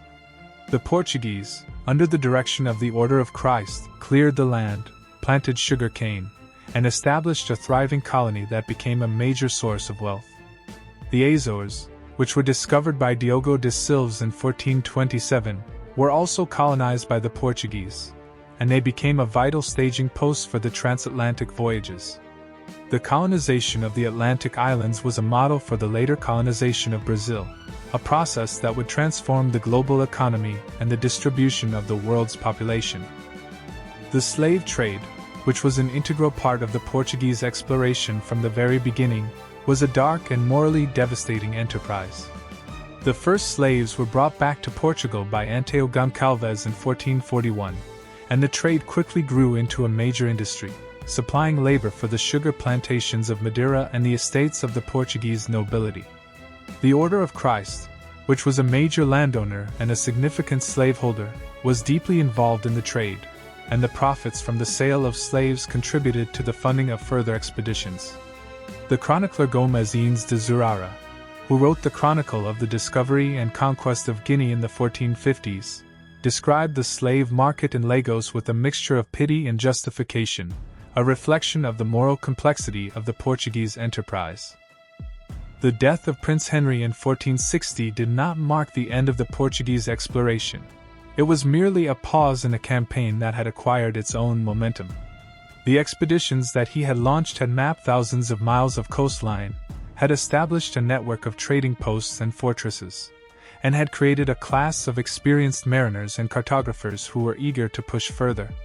The Order of Christ, which continued to be the patron and the sponsor of the exploration, was now under the leadership of successive Grand Masters who shared Henry's vision. The quest for a sea route to India, which had been the ultimate goal of Henry's project, was now within reach. The Portuguese, who had been transformed from a small, peripheral kingdom into a maritime power, were poised to achieve the greatest navigational feat in human history, the rounding of the southern tip of Africa and the opening of the direct sea route to the riches of the East. And at every step of the way, the cross of the Order of Christ, the reborn Templar cross, flew at the masthead. The reign of King John II of Portugal, who ruled from 1481 to 1495, was a period of intense and focused activity in the Portuguese exploration, a time when the systematic, scientific approach that had been pioneered by Prince Henry was brought to its logical conclusion. John, who was known as the Perfect Prince, was a man of immense intelligence, ruthless ambition, and a deep commitment to the expansion of the Portuguese Empire. He was a devoted knight of the Order of Christ, and he saw the exploration not just as a commercial enterprise, but as a sacred crusade, a continuation of the Templar mission to spread the faith and to reclaim the Holy Land. He centralized the administration of the exploration, creating a royal council, the Junta dos Matematicos, which included the best astronomers, cartographers, and pilots of the age, and which was responsible for planning and coordinating the voyages. The Junta, which was funded by the Order of Christ, was a scientific body that applied the latest knowledge of mathematics, astronomy, and geography to the practical problems of navigation. The specific contribution of the Junta dos Matematicos to the Portuguese exploration was immense. The Junta, which was led by the Jewish astronomer Abraham Zacuto, developed a set of astronomical tables, the Almanac Perpetuum, which provided the declination of the sun for each day of the year, enabling the navigators to calculate their latitude with unprecedented accuracy. Zacuto, who had been expelled from Spain in 1492 and who had found refuge in Portugal, was one of the great scientists of his age, a master of the astrolabe and the quadrant, and a pioneer of celestial navigation. The Almanac Perpetuum, which was translated into Latin by the Portuguese scholar José Vizinho, was a revolutionary document, a key that unlocked the oceans. The Junta also worked to improve the design of the ships, the instruments, and the maps, creating a standardized system of navigation that was the envy of the world. The voyage of Diogo Chau, who was sent by King John II to explore the west coast of Africa in 1482, was a major breakthrough in the Portuguese exploration. Chau, who was a skilled navigator and a courageous explorer, sailed further south than any previous European, reaching the mouth of the Congo River, which he named the Rio do Pedreiro. He erected a stone pillar, a pedreiro, on the shore, claiming the land for the Portuguese crown and the Order of Christ. The padros, which were topped with the cross of the order, were the markers of the Portuguese presence, the symbols of the Portuguese claim to the newly discovered lands. Chau continued his voyage south, reaching Cape Cross in present-day Namibia, before turning back. His expedition had mapped over 1,000 miles of previously unknown coastline, and it had opened the way to the Cape of Good Hope. The voyage of Bartolomé Dias in 1487-1488 was the next great leap forward, the expedition that finally rounded the southern tip of Africa and proved that the sea route to India was a reality. Dias, who was a knight of the Order of Christ, was a man of immense courage and determination, a seasoned navigator who had served on many of the earlier expeditions. His fleet, which consisted of 2 caravels and a supply ship, sailed down the coast of West Africa, past the Congo River, and into the uncharted waters of the South Atlantic. Dinis, who was driven by a combination of faith, ambition, and scientific curiosity, pushed his ships further and further south, until he was caught in a violent storm that drove him far to the south of the African continent. When the storm cleared, Dinis found that he had rounded the Cape of Good Hope, the southernmost point of Africa, and that he was now sailing east, into the Indian Ocean. His crew, who were exhausted and terrified, forced him to turn back, but he had proved that the sea route to India was open. The Pedro that he erected at Quehoec, on the coast of South Africa, was the first European monument on the shores of the Indian Ocean. The preparations for the Great Voyage to India, which was the ultimate goal of the Portuguese exploration, were a massive and complex undertaking that involved the entire resources of the Portuguese state and the Order of Christ.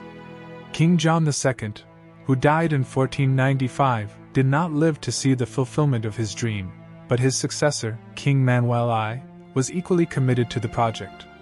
The selection of Vasco da Gama as the commander of the expedition was a careful and deliberate choice. Da Gama, who was a member of the Order of Santiago and a man of proven courage and leadership, was the right man for the job.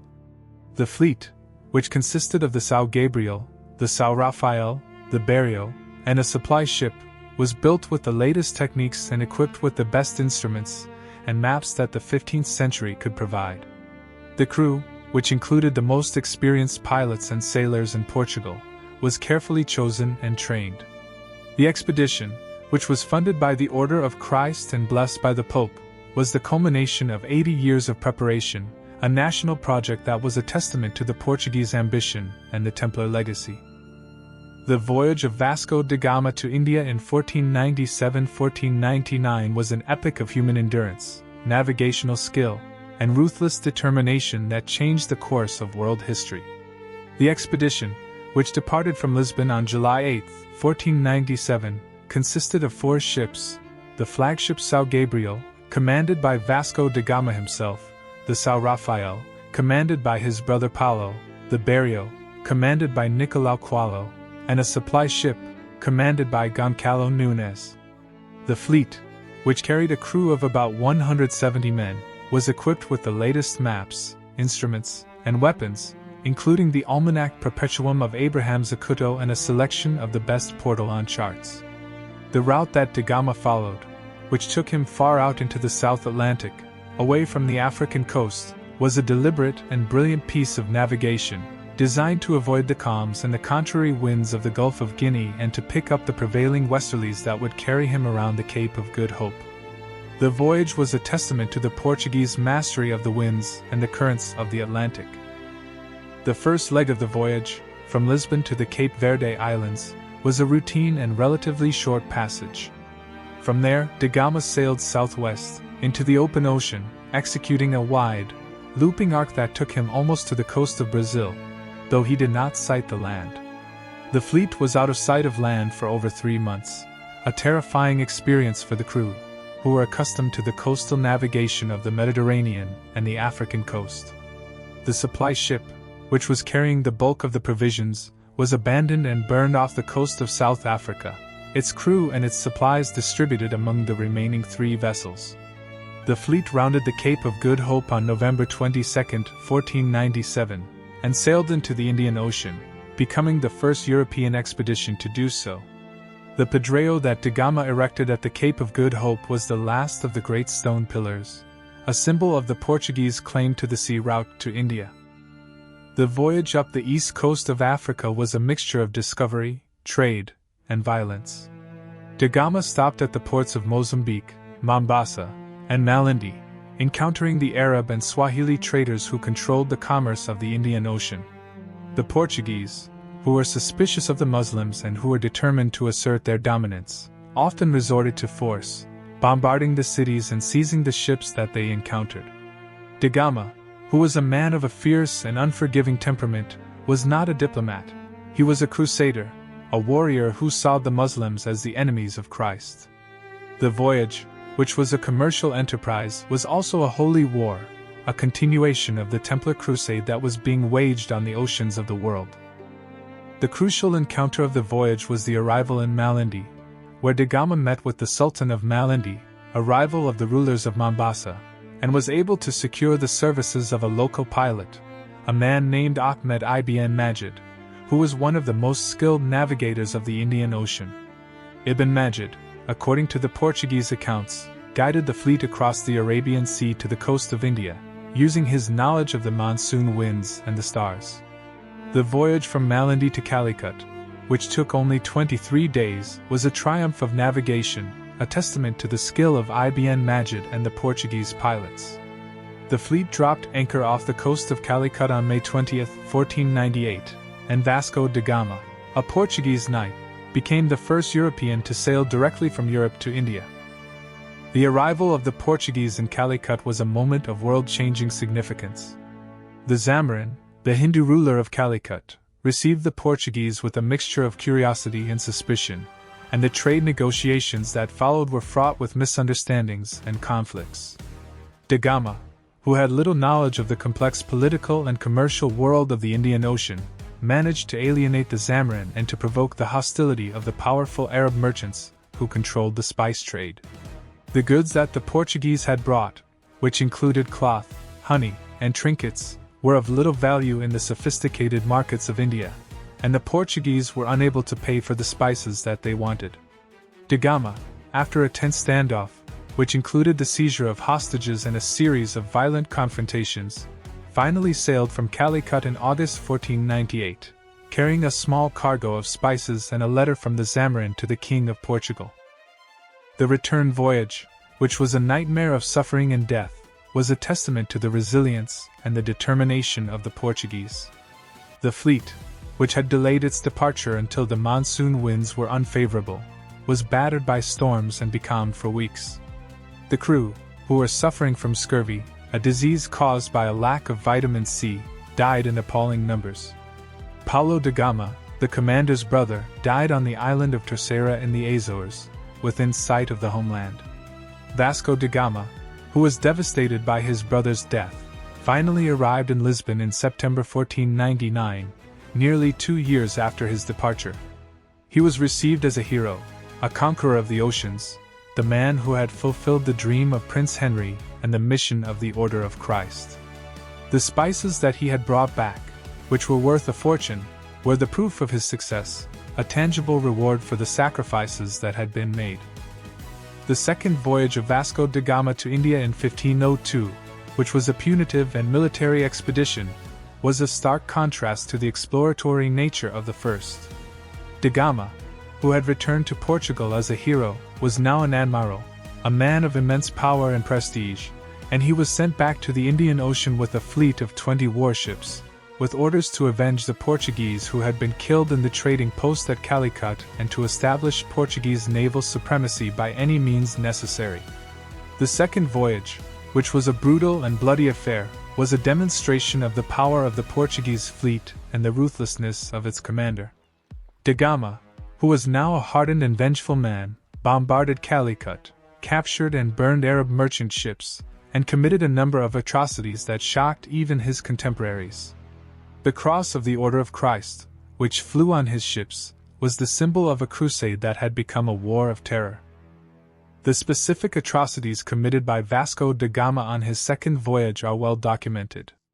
The most infamous incident occurred when da Gama intercepted a large Arab ship, the Miri, which was carrying several hundred passengers, including women and children, who were returning from a pilgrimage to Mecca. Da Gama, after seizing the ship's cargo, ordered his men to lock the passengers in the hold and to set the ship on fire. The victims, who were trapped below decks, screamed and wailed as the flames engulfed the vessel. Da Gama, according to the chronicler Gaspar Correa, watched the scene with cold indifference, and when some of the passengers managed to escape the flames and threw themselves into the sea, he ordered his men to spear them in the water. The massacre of the Miri, which was a war crime by any standard, was a stark illustration of the brutality of the Portuguese conquest of the Indian Ocean.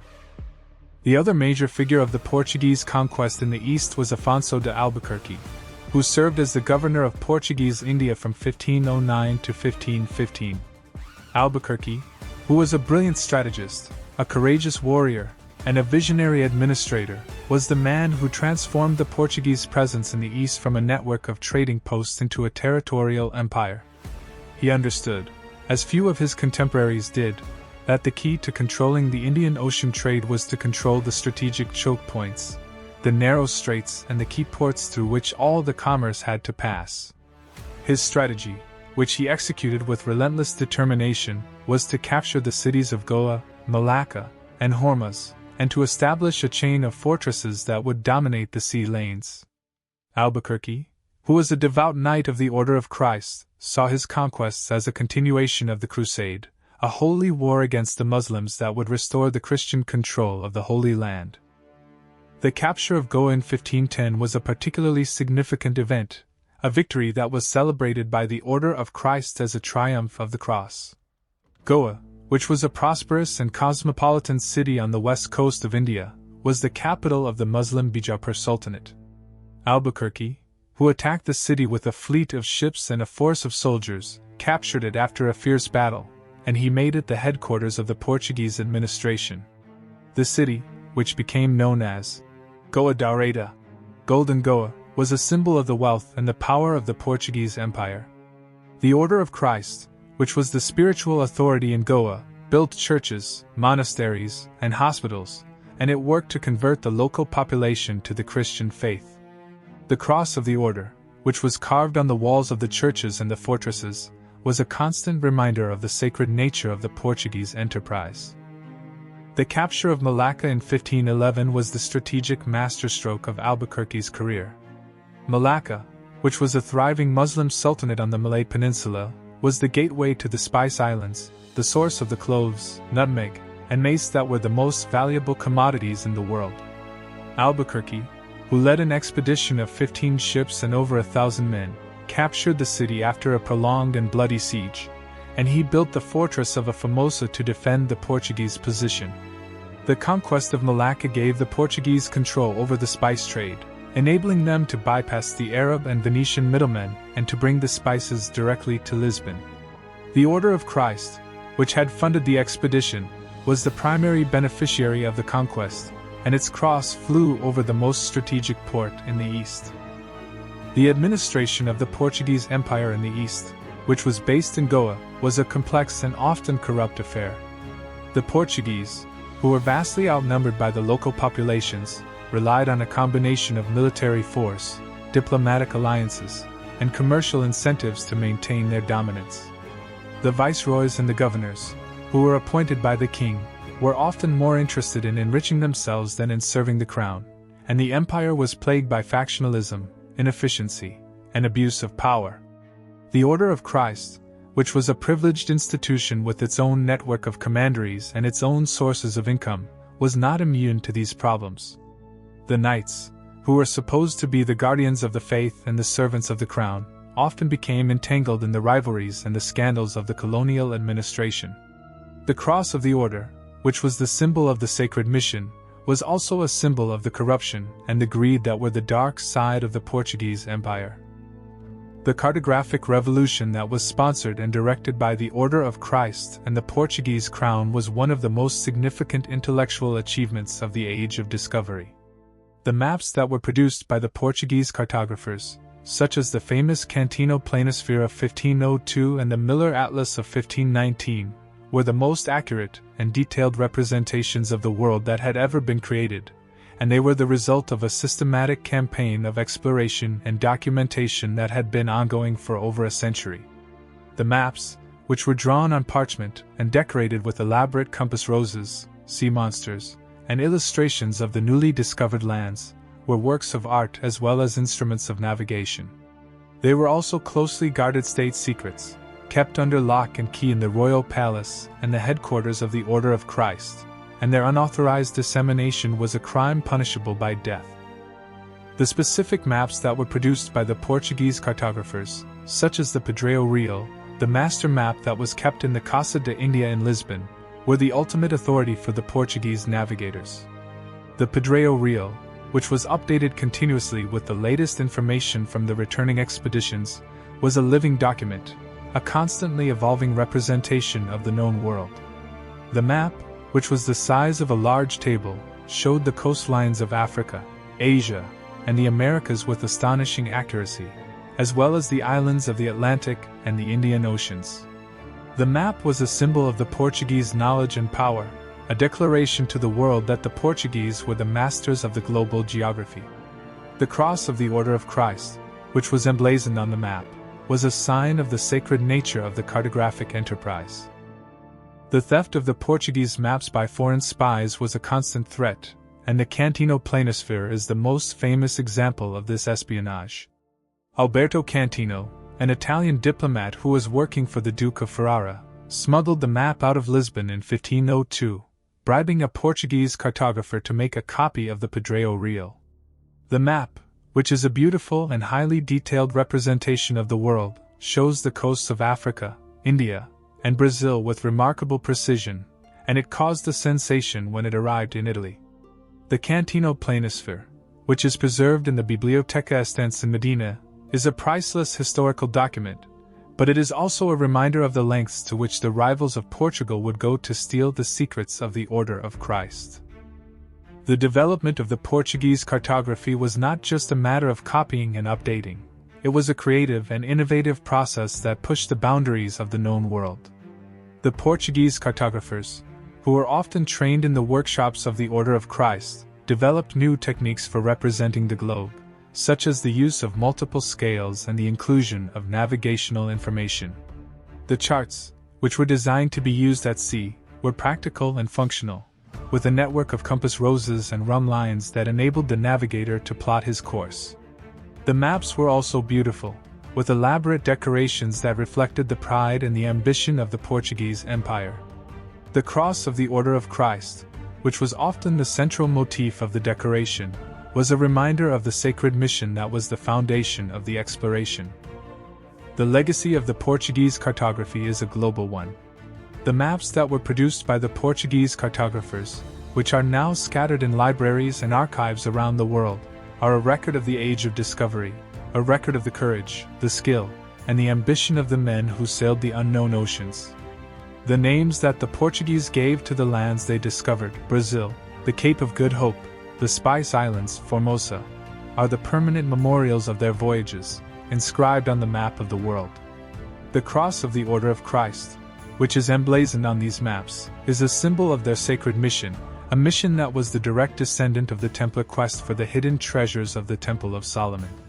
The maps are the charts of a crusade that was waged not against the infidel in the Holy Land, but against the forces of ignorance and fear, a crusade to map the world and to reveal its secrets.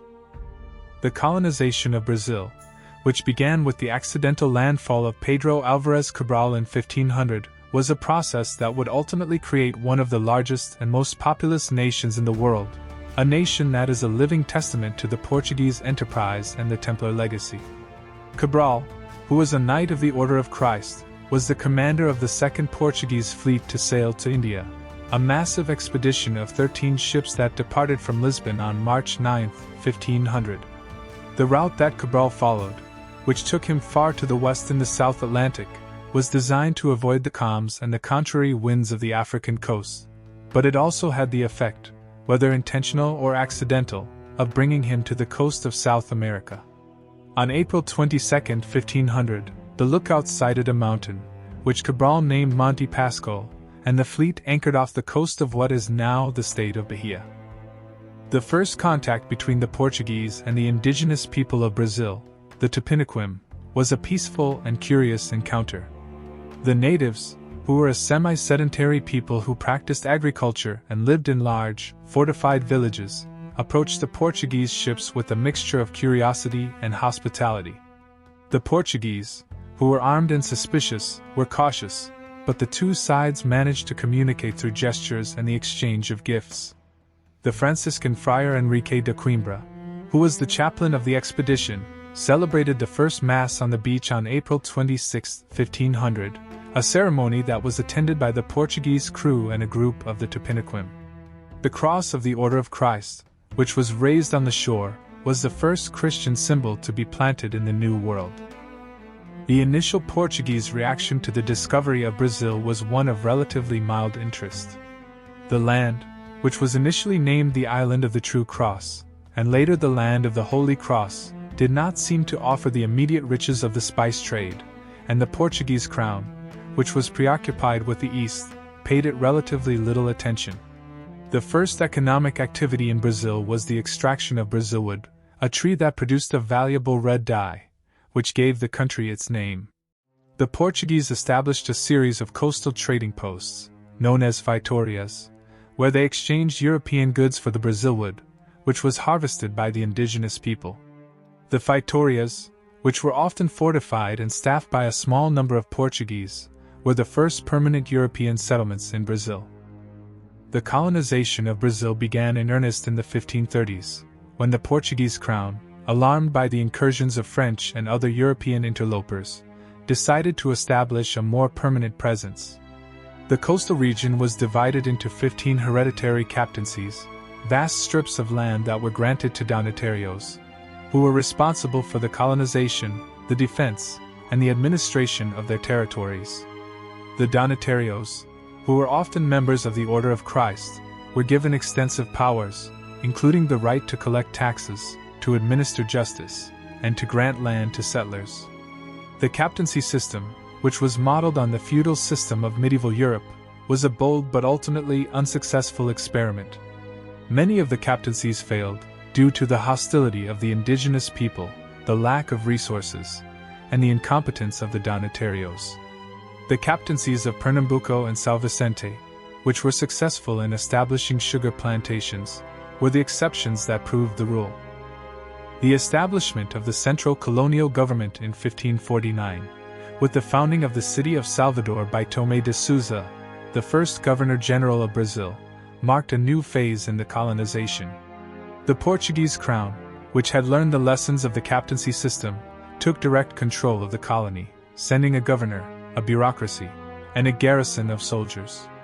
The Jesuits, who arrived in Brazil in 1549 under the leadership of Father Manuel de Nóbrega, became the primary missionary force, establishing missions, known as aldeias, where the indigenous peoples were gathered together, taught the Christian faith, and protected from the slave raiders. The Order of Christ, which was the patron of the Jesuits and the other religious orders, was the spiritual authority in the colony, and its cross was raised over the churches and the towns that were built along the coast. The sugar industry, which was the economic engine of colonial Brazil, was a complex and brutal system that shaped the society, the economy, and the environment of the colony. The sugarcane, which was introduced to Brazil from the Atlantic islands, thrived in the hot, humid climate of the northeast, and the fertile, red soil of the coastal plain, the Masape, was ideal for its cultivation. The Portuguese, who had already developed the techniques of sugar production in Madeira and São Tomé, brought their expertise and their capital to Brazil, establishing vast plantations, known as engenhos, that were the largest and most productive in the world. The engenhos, which were self-contained communities, were a combination of a factory, a farm, and a manor house, with the sugar mill, the boiling house, the fields, the slave quarters, and the chapel all within a single, sprawling estate. The labor force of the sugar plantations was provided by enslaved Africans, who were imported in ever-increasing numbers from the regions of the Congo, Angola, and the Gold Coast. The Portuguese, who had been the pioneers of the Atlantic slave trade, developed a sophisticated and brutal system for the capture, transport, and sale of human beings. The slaves, who were taken from their homes and families, were transported across the Atlantic in the infamous floating tombs, the slave ships that carried them in appalling conditions of filth, disease, and brutality. The mortality rate on the Middle Passage, the voyage from Africa to Brazil, was horrifyingly high, with an estimated 1 in 5 slaves dying before they reached their destination. The slaves who survived the voyage were sold in the markets of Salvador, Rio de Janeiro, and Recife, and they were taken to the engenhos, where they were subjected to a life of backbreaking labor, brutal discipline, and the constant threat of violence. The society of the sugar plantation was a rigid and hierarchical one, with the Señor de Engenho, the plantation owner, at the top, and the slaves at the bottom. The Señores de Engenho, who were often members of the Order of Christ, were the patriarchs of this world, the masters of the land, the mill, and the people who worked on it. They lived in the Casa Grande, the big house, a sprawling mansion that was the center of the social and economic life of the plantation. The slaves, who were the vast majority of the population, lived in the senzala, the slave quarters, a collection of simple huts that were crowded, unsanitary, and lacking in privacy. The relationship between the master and the slave was one of absolute power and absolute dependence, a relationship that was often marked by violence, sexual exploitation, and the constant tension of a society built on oppression. The role of the Order of Christ in the slave trade and the sugar industry was a deeply complex and morally fraught one. The Order, which was a major landowner and a significant slaveholder in Brazil, was a direct beneficiary of the slave labor that produced the sugar that was the wealth of the colony. The Order's commanderies, which were scattered across the Brazilian coast, owned large numbers of slaves who worked on their own plantations and who were rented out to other planters.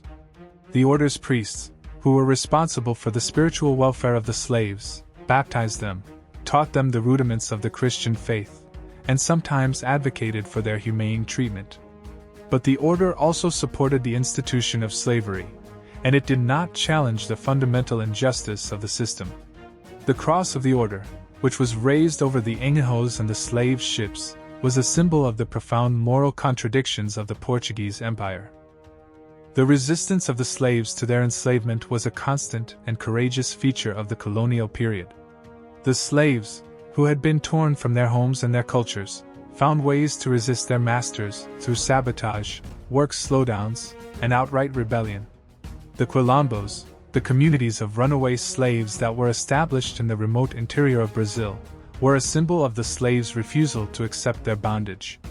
The most famous of the quilombos was Palmares, which was founded in the late 16th century and which grew into a large, self-sufficient kingdom that resisted the Portuguese attacks for nearly a century. The quilombos, which were often led by charismatic figures such as Zumbi dos Palmares, were a constant threat to the plantation economy and a source of hope for the enslaved. The Order of Christ, which was the guardian of the colonial order, was a participant in the brutal war against the quilombos, a war that was a permanent feature of the Brazilian landscape. The expansion of the Portuguese Empire into the interior of Brazil, which was a slow and often violent process, was driven by the search for gold, the capture of slaves, and the missionary zeal of the religious orders. The Bandeirantes, the explorers and adventurers of São Paulo, were the primary agents of this expansion. The Bandeirantes, who were often of mixed Portuguese and Indian descent, were tough, independent, and ruthless men, who organized expeditions, known as bandeiras, into the vast, unknown interior of the continent. The bandeiras, which were often sponsored by the local authorities and the Order of Christ, were multi-purpose expeditions, combining the search for gold and precious stones with the capture of Indian slaves and the destruction of the Jesuit missions. The Bandeirantes, who were the pioneers of the Brazilian frontier, were a complex and contradictory phenomenon, both the founders of the Brazilian nation and the perpetrators of a brutal campaign of conquest and enslavement. The discovery of gold in the interior of Brazil in the 1690s, in the region that became known as Minas Gerais, was a transformative event in the history of the colony. The gold rush, which attracted tens of thousands of prospectors, adventurers, and fortune seekers from Portugal and the coastal towns, transformed the economy and the society of Brazil. The gold, which was mined by slaves, was exported to Portugal, where it financed the extravagant court of King João V and the construction of the great Baroque monuments of the 18th century. The Order of Christ, which was a major landowner in the gold mining region, was a significant beneficiary of the gold rush, and its resources were used to build churches, to fund the missions, and to support the lavish lifestyle of the Portuguese court. The cross of the order, which was emblazoned on the gold bars that were shipped to Lisbon, was a symbol of the wealth and the piety of the Portuguese Empire.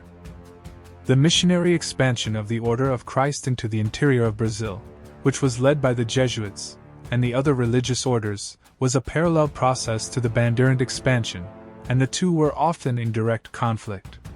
The Jesuits, who had established a network of missions, the Reducos, among the Guarani Indians in the region of the Parana and Uruguay rivers, sought to protect their converts from the slave raiders and to create a new Christian society in the wilderness. The reducos, which were self-sufficient communities, organized around the church and the workshop, were a utopian experiment, an attempt to create a society based on the principles of the gospel. The Banderantes, who saw the mission Indians as a source of cheap labor, attacked the reducos, capturing thousands of slaves and destroying the Jesuit settlements. The conflict between the Jesuits and the Banderantes was a central drama of the colonial period, a struggle for the soul of the Brazilian frontier. The territorial expansion of Portuguese Brazil, which was a constant process of pushing the frontier further and further into the interior, was a violation of the Treaty of Tordesillas, which had established a meridian of 370 leagues west of the Cape Verde Islands as the boundary between the Portuguese and the Spanish spheres. The Portuguese, who had pushed far to the west of the treaty line, into the vast basin of the Amazon River, occupied a territory that was far larger than the original grant. The settlement of the boundaries, which was a long and complex process of negotiation and conflict, was finally resolved by the Treaty of Madrid in 1750, which recognized the principle of uti posseditis, the right of possession based on effective occupation. The Brazil that emerged from this process was a continental nation, a nation that was the product of the Portuguese exploration, the Bandeirante expansion, and the Templar legacy. The development of the Brazilian identity, which was a fusion of the Portuguese, the Indian, and the African, was a gradual and complex process.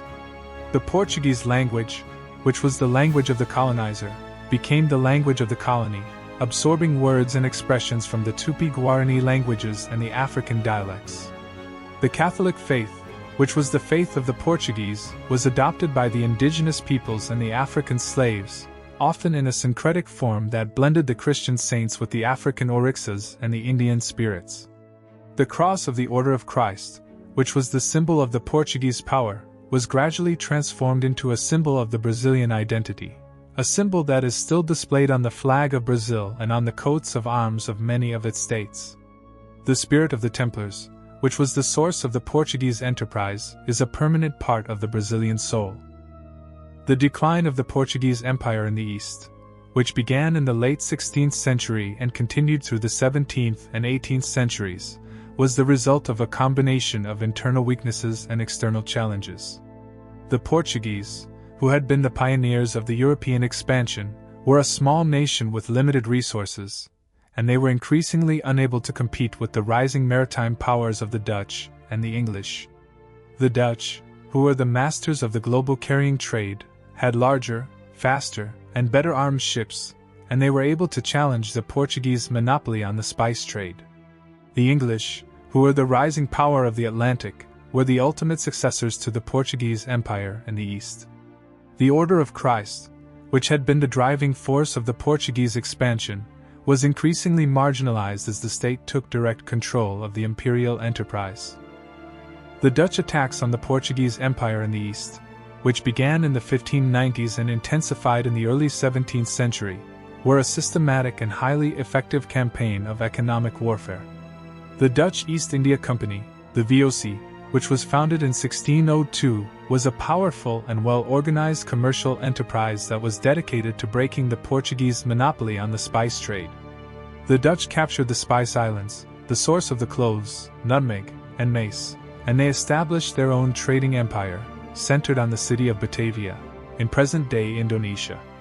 The Dutch also attacked the Portuguese possessions in India, capturing Malacca in 1641 and Ceylon in 1658.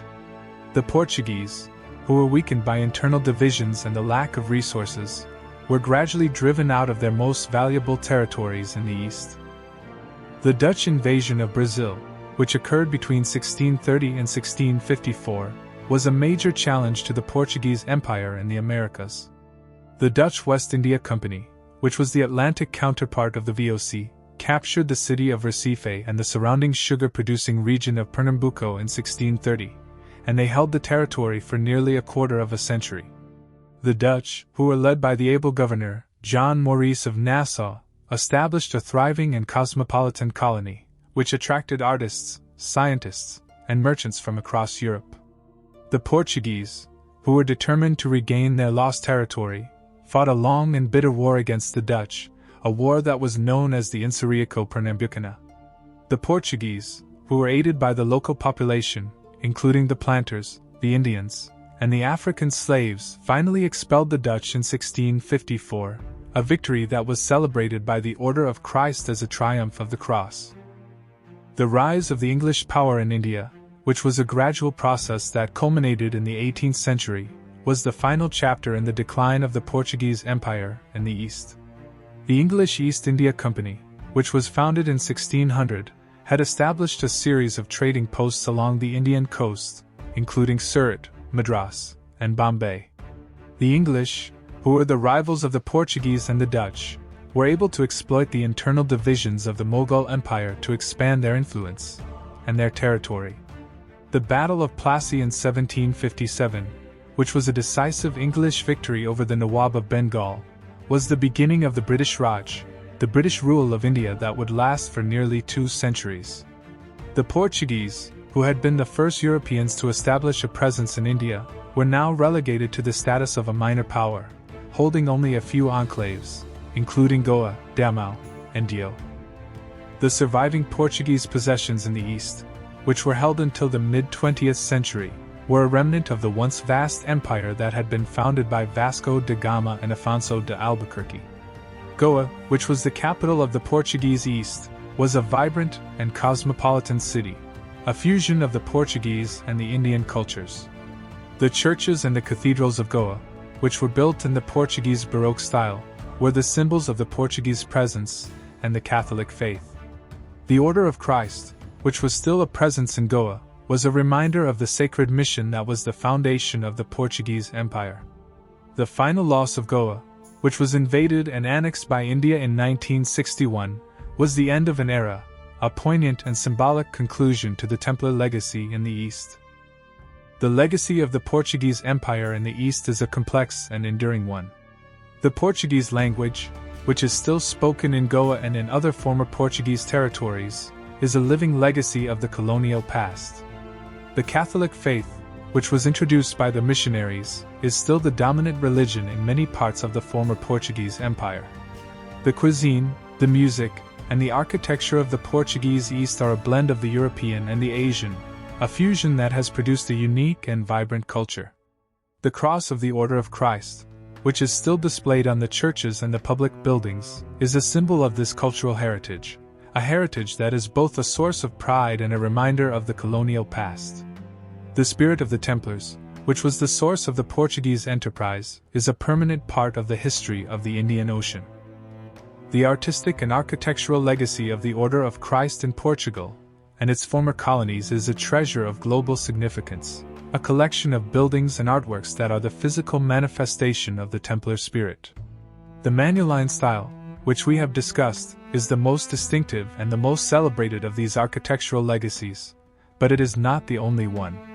The churches and the monasteries that were built by the Order of Christ in the 16th and 17th centuries, in the Portuguese Baroque and Rococo styles, are also masterpieces of the decorative arts, filled with the gilded carvings, the intricate tile work, and the dramatic paintings that are characteristic of the Portuguese aesthetic.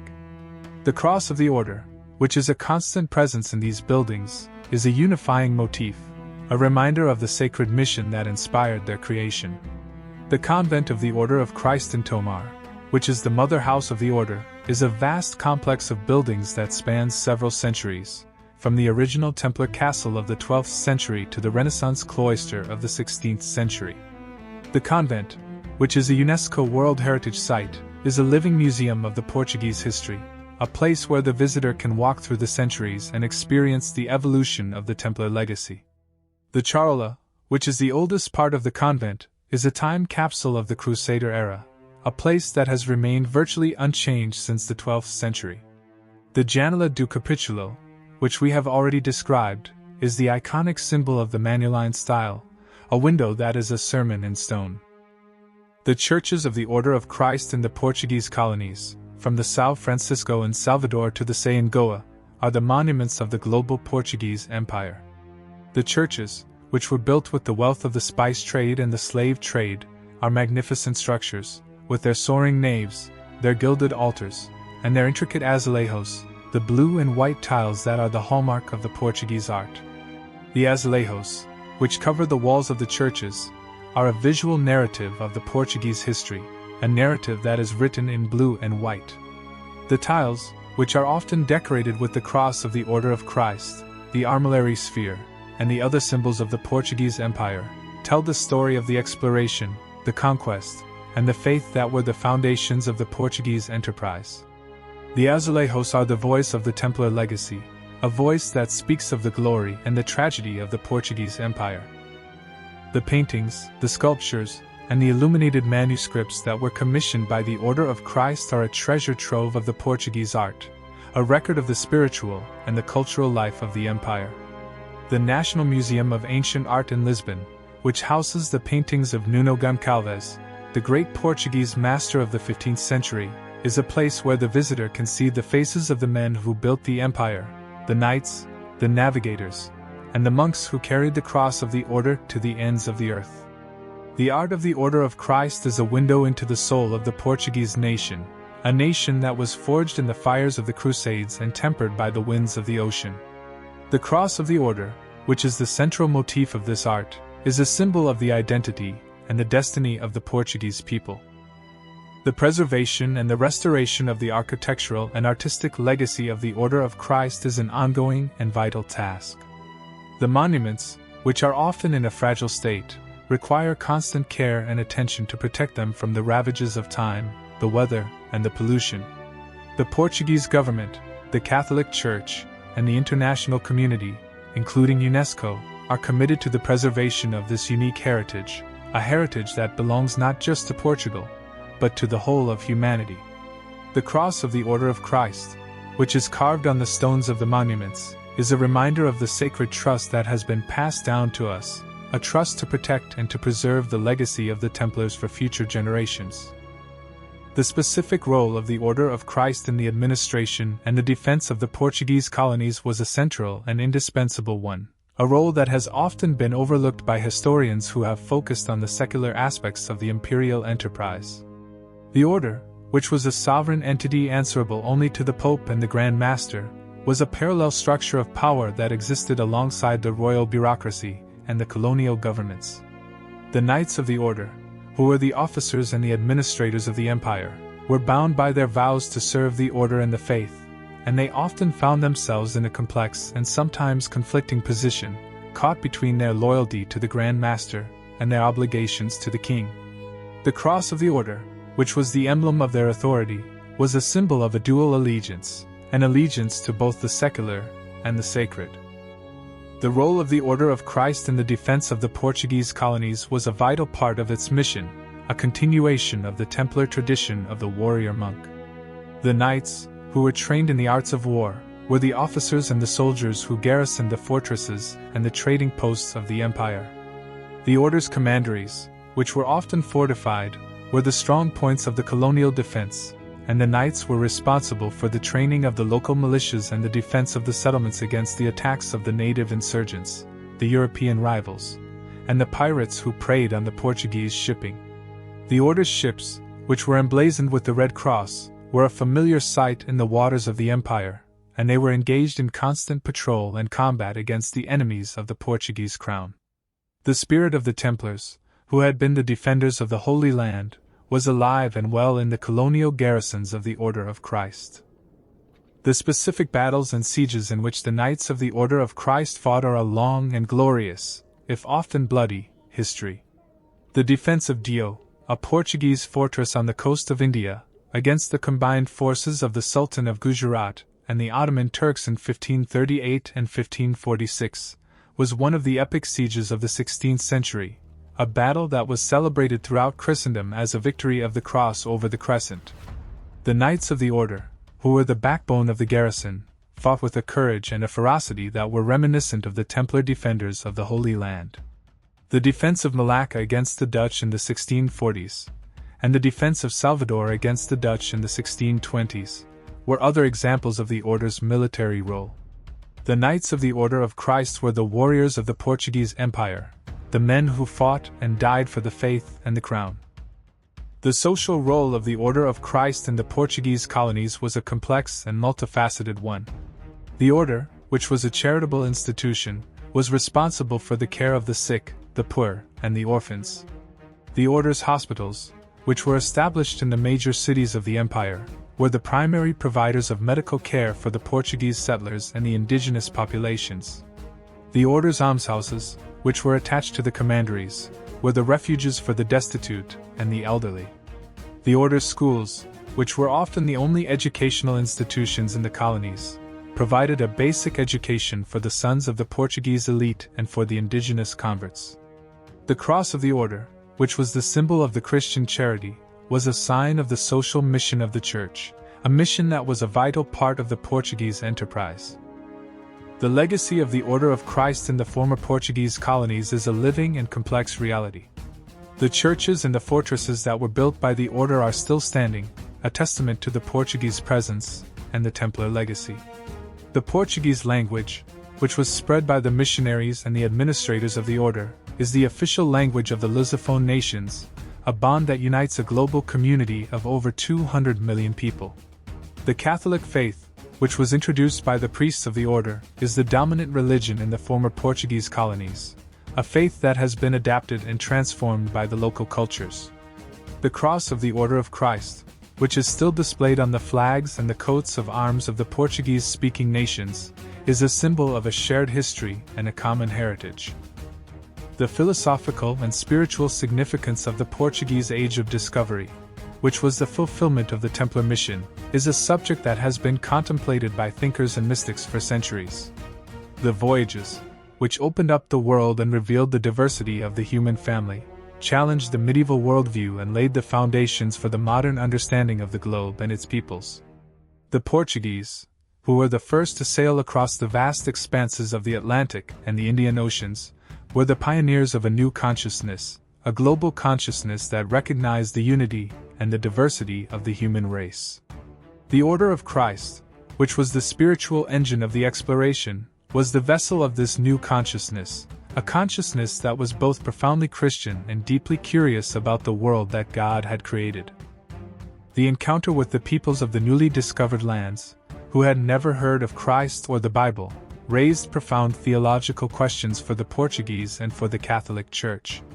The missionaries, who were the agents of the evangelization, struggled to understand the nature of the indigenous religions and to find a way to present the Christian faith in terms that were comprehensible and compelling to the native peoples. The debate over the humanity and the rights of the Indians, which was a central issue of the colonial period, was a reflection of the deeper philosophical questions that were raised by the discovery of the New World. The Order of Christ, which was the patron of the missionaries, was a participant in this great debate, a debate that was conducted in the universities of Salamanca and Coimbra, in the papal courts of Rome, and in the missions of Brazil and India. The concept of the just war, which had been developed by the medieval theologians to justify the crusades against the Muslims, was applied to the conquest of the indigenous peoples. The Portuguese, who saw themselves as the soldiers of Christ, believed that they had a right and a duty to conquer the pagan lands and to bring the native populations under the authority of the Church and the Crown. The requerimiento, the legal document that was read to the Indians before a battle, demanding their submission to the Pope and the King of Portugal, was a grim and absurd expression of this belief. The Order of Christ, which was a military order, was the institution that embodied the crusading spirit, a spirit that was both noble and brutal, a spirit that justified the conquest and the enslavement in the name of the cross. The utopian vision of the Portuguese explorers, the dream of a new world that could be shaped according to the principles of the Christian faith, was a powerful motivating force. The colony of Brazil, which was founded as the Land of the Holy Cross, was intended to be a new Eden, a place where the Christian society could be created from scratch. The Jesuits, who were the idealists of the colonial enterprise, sought to build a society that was based on the principles of justice, charity, and the love of God. The utopian dream, which was never fully realized, was a reflection of the Templar ideal of a sacred community, a community that was dedicated to the service of God and the defense of the faith. The cross of the order, which was the symbol of that ideal, was a reminder of the promise that was never fulfilled. The dark side of the Portuguese enterprise, the greed, the violence, and the exploitation, was a betrayal of the Templar ideal. The cross of the Order of Christ, which was the symbol of the faith, was also the symbol of the conquest and the domination. The Inquisition, the slave trade, and the destruction of the indigenous cultures were the fruits of a corrupted crusade, a crusade that had lost its spiritual center and had become a machine for the accumulation of wealth and power. The moral ambiguity of the Portuguese Empire is a permanent challenge to the conscience of the modern world. The legacy of the Order of Christ is a mirror that reflects the best and the worst of the human spirit, the capacity for both great acts of faith and great acts of cruelty. The enduring legacy of the Portuguese discoveries, which were sponsored and directed by the Order of Christ, is a call to reflection on the nature of the human enterprise, the relationship between faith and power, and the meaning of the global community. The Templars, who were the source of the Portuguese mission, were men of their time, driven by a faith that was both sublime and flawed. The Age of Discovery, which was their legacy, was an epic of courage, ambition, and tragedy, a story that is still being written. The cross of the Order, which is the symbol of their quest, is a sign of the enduring human search for the sacred, a search that has driven the Portuguese navigators to the ends of the earth and that continues to drive the human spirit into the unknown. The story of the Order of Christ and the Portuguese Age of Discovery is, in the final analysis, the story of the rebirth of the Knights Templar, a resurrection that was so complete and so successful that it has been hidden in plain sight for 500 years. The Templars, who were destroyed in the fires of the Inquisition, were reborn in the Order of Christ, and they went on to achieve a glory that far surpassed the dreams of their medieval founders. The cross of the Order, which was the direct descendant of the Templar cross pattée, was the banner under which the Portuguese navigators sailed to the ends of the earth, the symbol of a sacred mission that was the driving force of the Age of Discovery.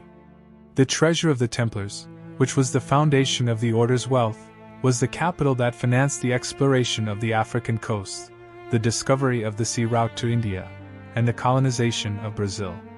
The secret knowledge of the Templars, which was preserved in the cartographic archives of the Order, was the key that unlocked the oceans and that enabled the Portuguese to map the world.